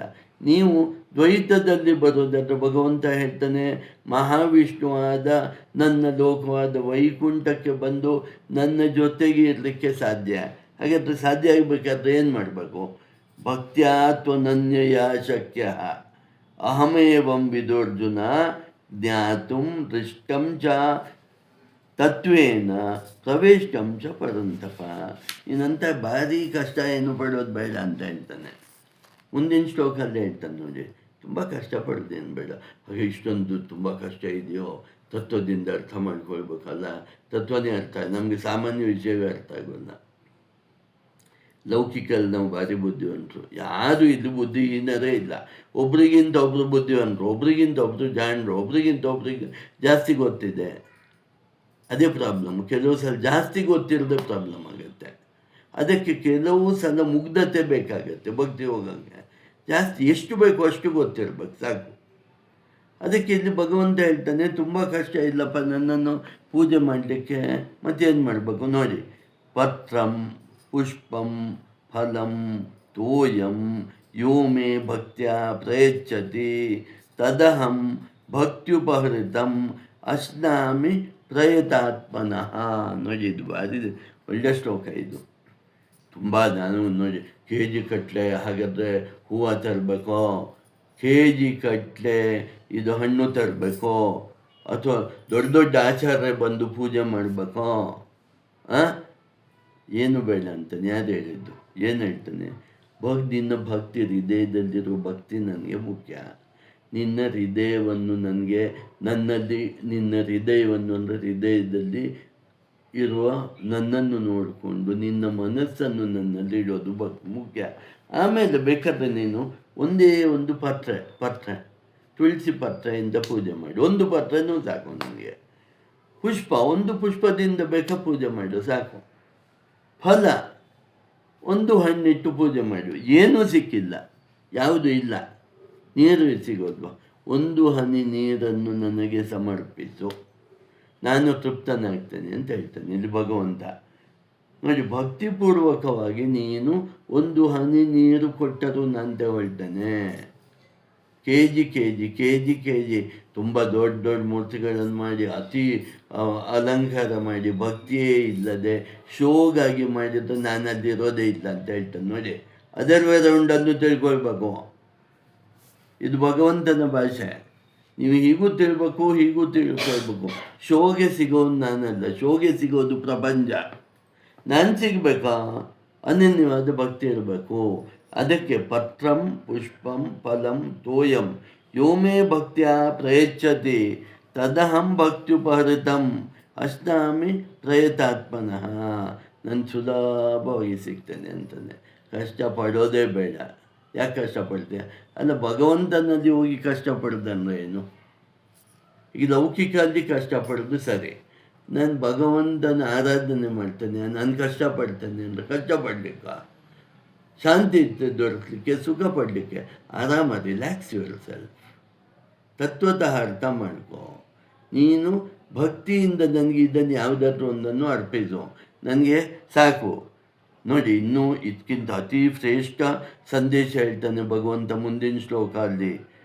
ಯತ್ಕರೋಷಿ ಯದಶ್ನಾಸಿ ಯಜ್ಜುಹೋಷಿ ಯದ್ದಾಸಿ ಯತ್ತಪಸ್ಯಸಿ ಕೌಂತೆಯ ತತ್ಕುರುಷ್ವ ಮದರ್ಪಣಂ. ಇನ್ನು ಸುಲಭ, ಇದಕ್ಕಿಂತಲೂ ಸುಲಭ ಉಪಾಯ ಇಲ್ಲ ಅಂತ ಹೇಳ್ತಾನೆ. ಕೈಂಡಲ್ಲಿ ಕೈಂಡೆಸ್ಟ್ ಅಂತ ಹೇಳಲ್ವ? ದಯಾವಂತರಲ್ಲಿ ಅತ್ಯಂತ ದಯಾವಂತ ಭಗವಂತ ಅಂತ ಯಾಕೆ ಹೇಳ್ತಾನೆ ನೋಡಿ. ಈ ಶ್ಲೋಕ ನೋಡಿ, ಅರ್ಥ ನೋಡಿ. ಹೇಳ್ತಾನೆ ಭಗವಂತ, ಯತ್ಕರೋಷಿ, ನೀನು ಏನು ಕೆಲಸ ಮಾಡ್ತೀಯಲ್ಲಪ್ಪ, ನೀನು ಏನಾದರೂ ಕೆಲಸ ಮಾಡಿ. ಆಫೀಸಿಗೆ ಹೋಗಿ ಕೆಲಸ ಮಾಡ್ತಾರೆ, ನನಗೆ ಪುರ್ಸತ್ತೆ ಇಲ್ಲ, ನನಗೆ ಪೂಜೆ ಮಾಡಲಿಕ್ಕೆ ಪುರ್ಸತ್ತಿಲ್ಲ, ಧ್ಯಾನ ಆಯಿತು. ನೀನು ಕೆಲಸ ಮಾಡ್ತಿರ್ತಾನೆ, ಏನೋ ಒಂದು ಕೆಲಸ ಮಾಡ್ತಿಲ್ಲ, ಕೃಷ್ಣಾರ್ಪಣ ಮಸ್ತು ಅಂತ ಹೇಳು, ಆಯಿತು. ಯತ್ಕರೋಷಿ, ನೀನು ಮಾಡುವ ಕರ್ಮವನ್ನೇ ಕೊನೆಗೆ ನನಗೆ ಅರ್ಪಿಸಬೇಡ. ಇದು ಕಷ್ಟನ. ಯತ್ಕರೋಷಿ ಯದಶ್ನಾಸಿ, ನೀನು ತಿನ್ನುವ ಆಹಾರ ಇದೆ ಅಲ್ವಾ, ನೀನು ಊಟ ಮಾಡಲ್ವಾ, ಒಳಗೆ ನಾನಿದ್ದೇನೆ ಅಂತ ಹೇಳಿ ಆ ಪ್ರಸಾದವನ್ನು ನನಗೆ ಕೊಡು. ಭಗವಂತನಿಗೆ ಇದು ಅರ್ಪಣೆ ಆಗಲಿ ಅಂತ ಕೊಡು. ಭಾವನೆ ಅದಿಟ್ಕೋ, ಒಳಗೆ ನನ್ನ ಭಗವಂತ ಇದ್ದಾನೆ, ಅವನಿಗೆ ನಾನು ಈ ಪ್ರಸಾದ ನೈವೇದ್ಯವನ್ನು ಅರ್ಪಿಸ್ತಾ ಇದ್ದೇನೆ ಅಂತ. ಯದಶ್ನಾಸಿ, ಯಜ್ಜುಹೋಷಿ, ನೀನು ಮಾಡುವ ಜಪಗಳು, ನೀನು ಮಾಡುವ ತಪಗಳು, ನೀನು ಮಾಡುವ ದಾನ ಧರ್ಮಗಳು ಎಲ್ಲವೂ ಭಗವಂತನಿಗೆ ಸೇರಲಿ ಅಂತ ಭಾವನೆಯಿಂದ ಮಾಡೋದು. ಯತ್ತಪಶ್ಯತಿ ಕೌಂತೆಯ ತತ್ಕುರು ಶ್ವಮದರ್ಪಣಂ, ನೀನು ಮಾಡುವ ಎಲ್ಲವನ್ನು ಕಾಯ ವಾಚ ಮನಸ ಕರ್ಮಣ ನನಗೆ ಅರ್ಪಿಸು. ಇದಕ್ಕಿಂತ ದೊಡ್ಡ ವಿಷಯ ಏನೂ ಇಲ್ಲ. ಇಷ್ಟು ಮಾಡು ಅಂತ ನೋಡಿ, ಹಂತ ಹಂತ ಹಂತ ಹಂತ ಹಂತ ಹಂತವಾಗಿ ನಮಗೆ ಅರ್ಥ ಆಗುವ ಹಾಗೆ ಭಕ್ತಿ ಯೋಗ ಹೇಗೆ ಮಾಡ್ಬೋದು ಅಂತ ಹೇಳಿ ನೋಡಿ. 12ನೇ ಅಧ್ಯಾಯದಲ್ಲಿ ಭಗವಂತ ಹೇಳ್ತಾನೆ, ಭಕ್ತಿ ಯೋಗದಲ್ಲಿ ಹೇಳ್ತಾನೆ. ಈಗ ಅರ್ಜುನ ಕೇಳ್ತಾನೆ, ಭಗವಂತ ಈಗ ಏನು ಪ್ರಾಬ್ಲಮ್ ಏನು ಗೊತ್ತಾ, ನೀನು ಅದು ಮಾಡು, ಇದು ಮಾಡು, ಕರ್ಮ ಮಾಡು, ಕರ್ಮ ಸನ್ಯಾಸ ಮಾಡು, ಇದು ಜ್ಞಾನ ಯೋಗ ಮಾಡು, ಅದು ಮಾಡು, ಇದು 1000 ಹೇಳಿದ್ದು ನಮ್ಮಂಥವ್ರಿಗೆ ಅರ್ಥ ಆಗೋಲ್ಲ. ಯಾರು ಹೇಳ್ತಾ ಇರೋದು? ಜ್ಞಾನಿ ಅದು ಅರ್ಜುನ ಹೇಳ್ತಾನೆ. ನಾವು ಹೇಳಿದ ಕರೆಕ್ಟ್, ನಮಗೇನು ಅರ್ಥ ಆಗೋಲ್ಲ, ಸುಮ್ಮನೆ ಬಾಯಿಯಲ್ಲಿ ಹೇಳ್ತು, ನಮಗೇನು ಅರ್ಥ ಆಗಿರೋದು ಇಲ್ಲ. ಆದರೆ ಇದು ಅರ್ಜುನನೇ ಹೇಳ್ತಾನೆ, ಏನು ಮಾಡಬೇಕು ಅಂತ ಹೇಳು. ನೋಡಿ, ಈಗ ಜಗತ್ತಲ್ಲಿ ಇದೆ 2 ಥರ ಹೇಳ್ತಾರೆ. ಯಾವುದು ಏನು ಹೇಳ್ತಾರೆ? ನಿರ್ಗುಣ ಉಪಾಸನೆಯಿಂದ ಹೋಗಬೇಕು ಅಂತ ಕೆಲವರು ಹೇಳ್ತಾರೆ. ಅಂದರೆ ಭಗವಂತನು ರೂಪ ಇಲ್ಲದ, ನಾಮ ಇಲ್ಲದ, ಗುಣ ಇಲ್ಲದ, ಮನಸ್ಸಿಗೂ ತೋಚದ, ಕಣ್ಣಿಗೂ ಕಾಣದ, ಬುದ್ಧಿಗೂ ನಿಲುಕದ, ಅವ್ಯಕ್ತ ರೂಪಿಯಾದ ಭಗವಂತನನ್ನು ನಾವು ಪರಬ್ರಹ್ಮ ತತ್ವವಾಗಿ ನೋಡಬೇಕು ಅಂತ ಕೆಲವರು ಹೇಳ್ತಾರೆ. ಇನ್ನು ಕೆಲವರು ಏನು ಹೇಳ್ತಾರೆ ಗೊತ್ತಾ? ಸಗುಣವಾಗಿ, ಅಥವಾ ಸಗುಣ ಅಂದರೆ ಮೂರ್ತಿ ರೂಪದಲ್ಲಿ, ಅಂದರೆ ಭಗವಂತನನ್ನು ನೀನು ನೋಡ್ಬೋದು ಅಂತ ಹೇಳ್ತಾರೆ. ಈಗ ನಾನು ಯಾವುದು ಮಾಡಿದೆ ಅಂತ ಹೇಳ್ತಾನೆ. ಇದು ನನಗೆ ಆ್ಯಕ್ಚುಲಿ 2 ಸರಿಯಾಗಿ ಗೊತ್ತಿಲ್ಲ. ಅದು ಫಸ್ಟ್ 2 ಸರಿಯಾಗಿ ಗೊತ್ತಿಲ್ಲ. ಆಮೇಲೆ ಇದರಲ್ಲಿ ಈ ಕನ್ಫ್ಯೂಷನ್ ಬೇರೆ, ಏನು ಮಾಡಲಿ ಅಂತ. ಇಲ್ಲಿ ನೋಡಿ, ಅರ್ಜುನ ನಮ್ಮ ಪರವಾಗಿ ಕೇಳೋದು. ಅರ್ಜುನ ಅಜ್ಞಾನಿ ಅಲ್ಲ, ಮಹಾಜ್ಞಾನಿ. ನಮ್ಮ ಪರವಾಗಿ ಅತ್ಯಂತ ದಯೆಯಿಂದ ಭಗವಂತನಲ್ಲಿ ಕೇಳ್ತಾನೆ. ಅದಕ್ಕೆ ಮಯ್ಯಾವೇಶ ಮನೋ ಯೇ ಮಾಂ ನಿತ್ಯಯುಕ್ತ ಉಪಾಸತೆ ಶ್ರದ್ಧೆಯ ಪರಯೋಪೇತ ತೇಮೇ ಯುಕ್ತತಮ ಮತ ಅಂತ ಹೇಳ್ತಾನೆ. ಕೃಷ್ಣ ಹೇಳ್ತಾನೆ, ಯಾವುದಾದ್ರೂ ದಾರಿ ಅಲ್ವಾ? 2 ದಾರಿ ಒಳ್ಳೆಯದೇ, 2 ದಾರಿ ಒಳ್ಳೆಯದೇ, ಅದರದ್ದೇನು ತಪ್ಪಿಲ್ಲ. ಧ್ಯಾನ ಮಾರ್ಗವೂ ಅತ್ಯಂತ ಒಳ್ಳೆಯದೇ, ಭಕ್ತಿ ಮಾರ್ಗವೂ ಒಳ್ಳೆಯದೇ, ಸಗುಣ ಉಪಾಸನೆ ಒಳ್ಳೆಯದೇ, ನಿರ್ಗುಣ ಉಪಾಸನೆ ಒಳ್ಳೆಯದೇ. ಆದರೆ ಇಲ್ಲಿ ಏನು ಗೊತ್ತು, 2 ಒಳ್ಳೆಯದೇ ಆದರೂ ಕ್ಲೇಶೋಧಿಗತರಸ್ತೇಷಂ ಅವ್ಯಕ್ತಾಸಕ್ತಚೇತಸಾಂ ಅವ್ಯಕ್ತಾ ಹಿ ಗತಿರ್ದುಃಖಂ ದೇಹವದ್ಭಿರವಾಪ್ಯತೆ. ಇಲ್ಲಿ ಕೃಷ್ಣ ಹೇಳ್ತಾನೆ, ಇದು ಏನು ಗೊತ್ತಾ, ಇದು ಎಲ್ಲಿ ತನಕ ನಿನಗೆ ನಾನು ದೇಹ ಅನ್ನೋ ಭಾವನೆ ಇರುತ್ತೋ ಅಲ್ಲಿಯ ತನಕ ನಿರ್ಗುಣ ಉಪಾಸನೆ ಮಾಡೋದು ಕಷ್ಟ. ಸ್ವಲ್ಪ ಅರ್ಥ ಮಾಡ್ಕೊಳ್ಬೇಕು, ಇದು ವೇದಾಂತಕ್ಕೆ ಹೋಗುತ್ತೆ. ಹಾಗಾಗಿ ಈಗ ಅದನ್ನು ನಾನು ಜಾಸ್ತಿ ಎಕ್ಸ್ಪ್ಲೈನ್ ಮಾಡೋಲ್ಲ ಈ ವಿಡಿಯೋದಲ್ಲಿ, ಮುಂದೆ ನೋಡೋಣ. ಅದಕ್ಕೆ ಭಗವಂತ ಹೇಳ್ತಾನೆ, ನೀನು ಭಕ್ತಿ ಯೋಗವನ್ನೇ ಮಾಡು, ಯಾಕಂದರೆ ಇದು ಸುಲಭ. ಮಯ್ಯಾವೇಶ ನೀನು ನನ್ನಲ್ಲಿ ಭಕ್ತಿಯನ್ನು ಇಟ್ಟರೆ ಆಯಿತು. ಅದಕ್ಕೆ ಇಲ್ಲಿ ಒಂದು ಹೇಳ್ತಾನೆ, ಅತಿ ಸುಲಭವಾಗಿ ಹೇಳ್ತಾನೆ. ಏನು ಹೇಳ್ತಾನೆ? ಮಯ್ಯೇವ ಮನ ಆದಸ್ತ್ವ ಮೈ ಬುದ್ಧಿಂ ನಿವೇಶಯ ನಿವಸಿಷ್ಯಸಿ ಮಯ್ಯೇವ ಅತ ಊರ್ಧ್ವಂನ ಸಂಶಯ. ನೀನು ಭಕ್ತಿಯೋಗದಿಂದ ನನ್ನನ್ನು ಸೇರೋದು ಸುಲಭ, ಜ್ಞಾನಯೋಗದಿಂದ ಸೇರೋದು ಸ್ವಲ್ಪ ಕಷ್ಟ. ಯಾಕಂದರೆ ಅಲ್ಲಿ ನಿನ್ನ ವಿಚಾರ ಮಾರ್ಗಕ್ಕೆ ಹೋಗಬೇಕು. ವಿಚಾರ ಮಾರ್ಗಕ್ಕೆ ಹೋಗೋದು ಕಷ್ಟ. ಶ್ರದ್ಧೆಯಿಂದ ನನ್ನನ್ನು ಉಪಾಸಿಸೋದು ಸುಲಭ. ಹಾಗೆ ಬಾ, ಪರವಾಗಿಲ್ಲ, ನಾನು ನಿನ್ನನ್ನು ಉದ್ಧಾರ ಮಾಡ್ತೇನೆ. ನನ್ನಲ್ಲೇ ಮನಸ್ಸನ್ನು ಕೇಂದ್ರೀಕರಿಸು, ಒಳಗಿರುವ ನನ್ನಲ್ಲೇ ನಿನ್ನ ಮನಸ್ಸನ್ನು ಕೇಂದ್ರೀಕರಿಸು, ಹೊರಗಿರುವ ನನ್ನಲ್ಲೂ ನಿನ್ನ ಮನಸ್ಸನ್ನು ಕೇಂದ್ರೀಕರಿಸು, ನನ್ನಲ್ಲಿಯೇ ನಿನ್ನ ಬುದ್ಧಿಯನ್ನು ಸ್ಥಿರಗೊಳಿಸು. ಆಮೇಲೆ ಆವಾಗ ನಿನ್ನ ಇಡೀ ಮನಸ್ಸು ನನ್ನಲ್ಲೇ ಇರುತ್ತೆ. ಅಂದರೆ ಅದರ ಅರ್ಥ ನೀನು ನನ್ನಲ್ಲೇ ವಾಸ ಮಾಡ್ತಾ ಇರ್ತೀಯ. ಹಾಗಾಗಿ ನಾನು ನಿನ್ನನ್ನು ಸಹಜವಾಗಿ ನೀನು ನನ್ನಿಂದ ಉದ್ಧಾರಗೊಳ್ತೀಯ. ಹಾಗಾಗಿ ನೀನು ಭಕ್ತಿಯೋಗದ ಮೂಲಕ ಹೋಗೋದು ಅತ್ಯಂತ ಸುಲಭವಾದ್ದು ಅಂತ ಇಲ್ಲಿ ಭಗವಂತ ಹೇಳ್ತಾನೆ. ಭಕ್ತಿಯೋಗದಿಂದ ಹೋಗೋದು ತುಂಬ ಸುಲಭವಾದ್ದು ಅಂತ ಪದೇ ಪದೇ ಪದೇ ಪದೇ ಇಲ್ಲಿ ಭಗವಂತ ಹೇಳ್ತಾನೆ. ಹಾಗಾದರೆ ಅನಿಸ್ಬೋದು, ಹಾಗಾದರೆ ಭಕ್ತಿಯೋಗದಿಂದ ಹೋಗೋದು ಸುಲಭ, ಹಾಗಾದರೆ ಜ್ಞಾನಯೋಗದಿಂದ ಹೋಗ್ಲಿಕ್ಕಾಗೋಲ್ವ ಅಂದಾಗ ಇಲ್ಲಿ ಸಿದ್ಧಾಂತಗಳು ಬೇರೆ ಬೇರೆ ಆಗುತ್ತೆ. ನೀವು ಜ್ಞಾನಯೋಗದಿಂದಲೇ ಹೋಗಬೇಕು ಅಂದರೆ ಭಕ್ತಿ ಸಹಿತವಾಗಿ ಜ್ಞಾನಯೋಗದಿಂದ ಹೋಗಿ, ಕರ್ಮಯೋಗದಿಂದಲೇ ಹೋಗ್ಬೇಕಾದ್ರೆ ಭಕ್ತಿ ಸಹಿತ. ಈ ಭಕ್ತಿ ಅನ್ನೋದು ಎಲ್ಲ ಕಡೆ ಬೆರೆಸ್ಕೊಳ್ಬೇಕು ಅಂತ. ಜ್ಞಾನಯೋಗದಲ್ಲಿ ವೇದಾಂತ ಚಿಂತನೆ ಮಾಡೋವನು ಇಲ್ಲಿ ಅಹಂ ಬ್ರಹ್ಮಾಸ್ಮಿ ಅನ್ನುವ ಅದ್ವೈತ ಚಿಂತನೆಯನ್ನು ಮಾಡುವನು ಸಹ ಸಗುಣೋಪಾಸನೆಯನ್ನು ಮಾಡಬೇಕು. ನೀವು ಕೊನೆಗೆ ಅಹಂ ಬ್ರಹ್ಮಾಸ್ಮಿ ಅಂದರೆ ಈ ಜೀವಾತ್ಮ ಮತ್ತು ಪರಮಾತ್ಮ ಒಂದೇ ಅಂತ ತಿಳ್ಕೊಳ್ಳೋದು. ಆದರೂ ಅದು ತಿಳ್ಕೊಳ್ಳಿಕ್ಕೆ ನೀವು ಮಾಡಬೇಕು, ಭಗವಂತನ ಪೂಜೆ ಮಾಡಬೇಕು, ಅರ್ಚನೆ ಮಾಡಬೇಕು, ವೇದ ಗೊತ್ತಿದ್ದರೆ ವೇದಗಳಿಂದ ಭಗವಂತನು ಪೂಜಿಸಬೇಕು.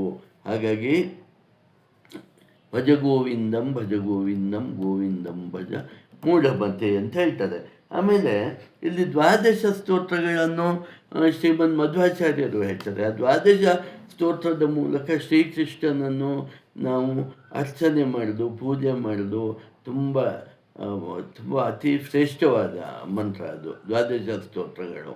ಹಾಗಾಗಿ ಆ ದ್ವಾದಶ ಸ್ತೋತ್ರಗಳನ್ನು ಉಪಯೋಗಿಸಿ, ಇಲ್ಲ ಶಂಕರಾಚಾರ್ಯರು ಹೇಳಿದ ಭಜಗೋವಿಂದಂ ಸ್ತೋತ್ರದ ಮೂಲಕ, ರಾಮಾನುಜಾಚಾರ್ಯರು ಹೇಳಿದ ವಿಷ್ಣುವಿನ ಸ್ತೋತ್ರದ ಮೂಲಕ, ಭಾಗವತವನ್ನು ಓದುವ ಮೂಲಕ, ಭಗವದ್ಗೀತೆಯನ್ನು ಓದಿ ಚಿಂತಿಸುವ ಮೂಲಕ, ಮಹಾಭಾರತದಲ್ಲಿ ಮೋಕ್ಷ ಪರ್ವ ಮುಂತಾದುವುದನ್ನು ಓದುವ ಮೂಲಕ, ಹೀಗೆ ನಾವು ಸದಾಕಾಲ ಭಗವತ್ ಚಿಂತನೆಯಲ್ಲಿ ಇರುವಂತೆ ನಮ್ಮನ್ನು ನಾವು ನೋಡಿಕೊಳ್ಬೇಕು ಅಂತ.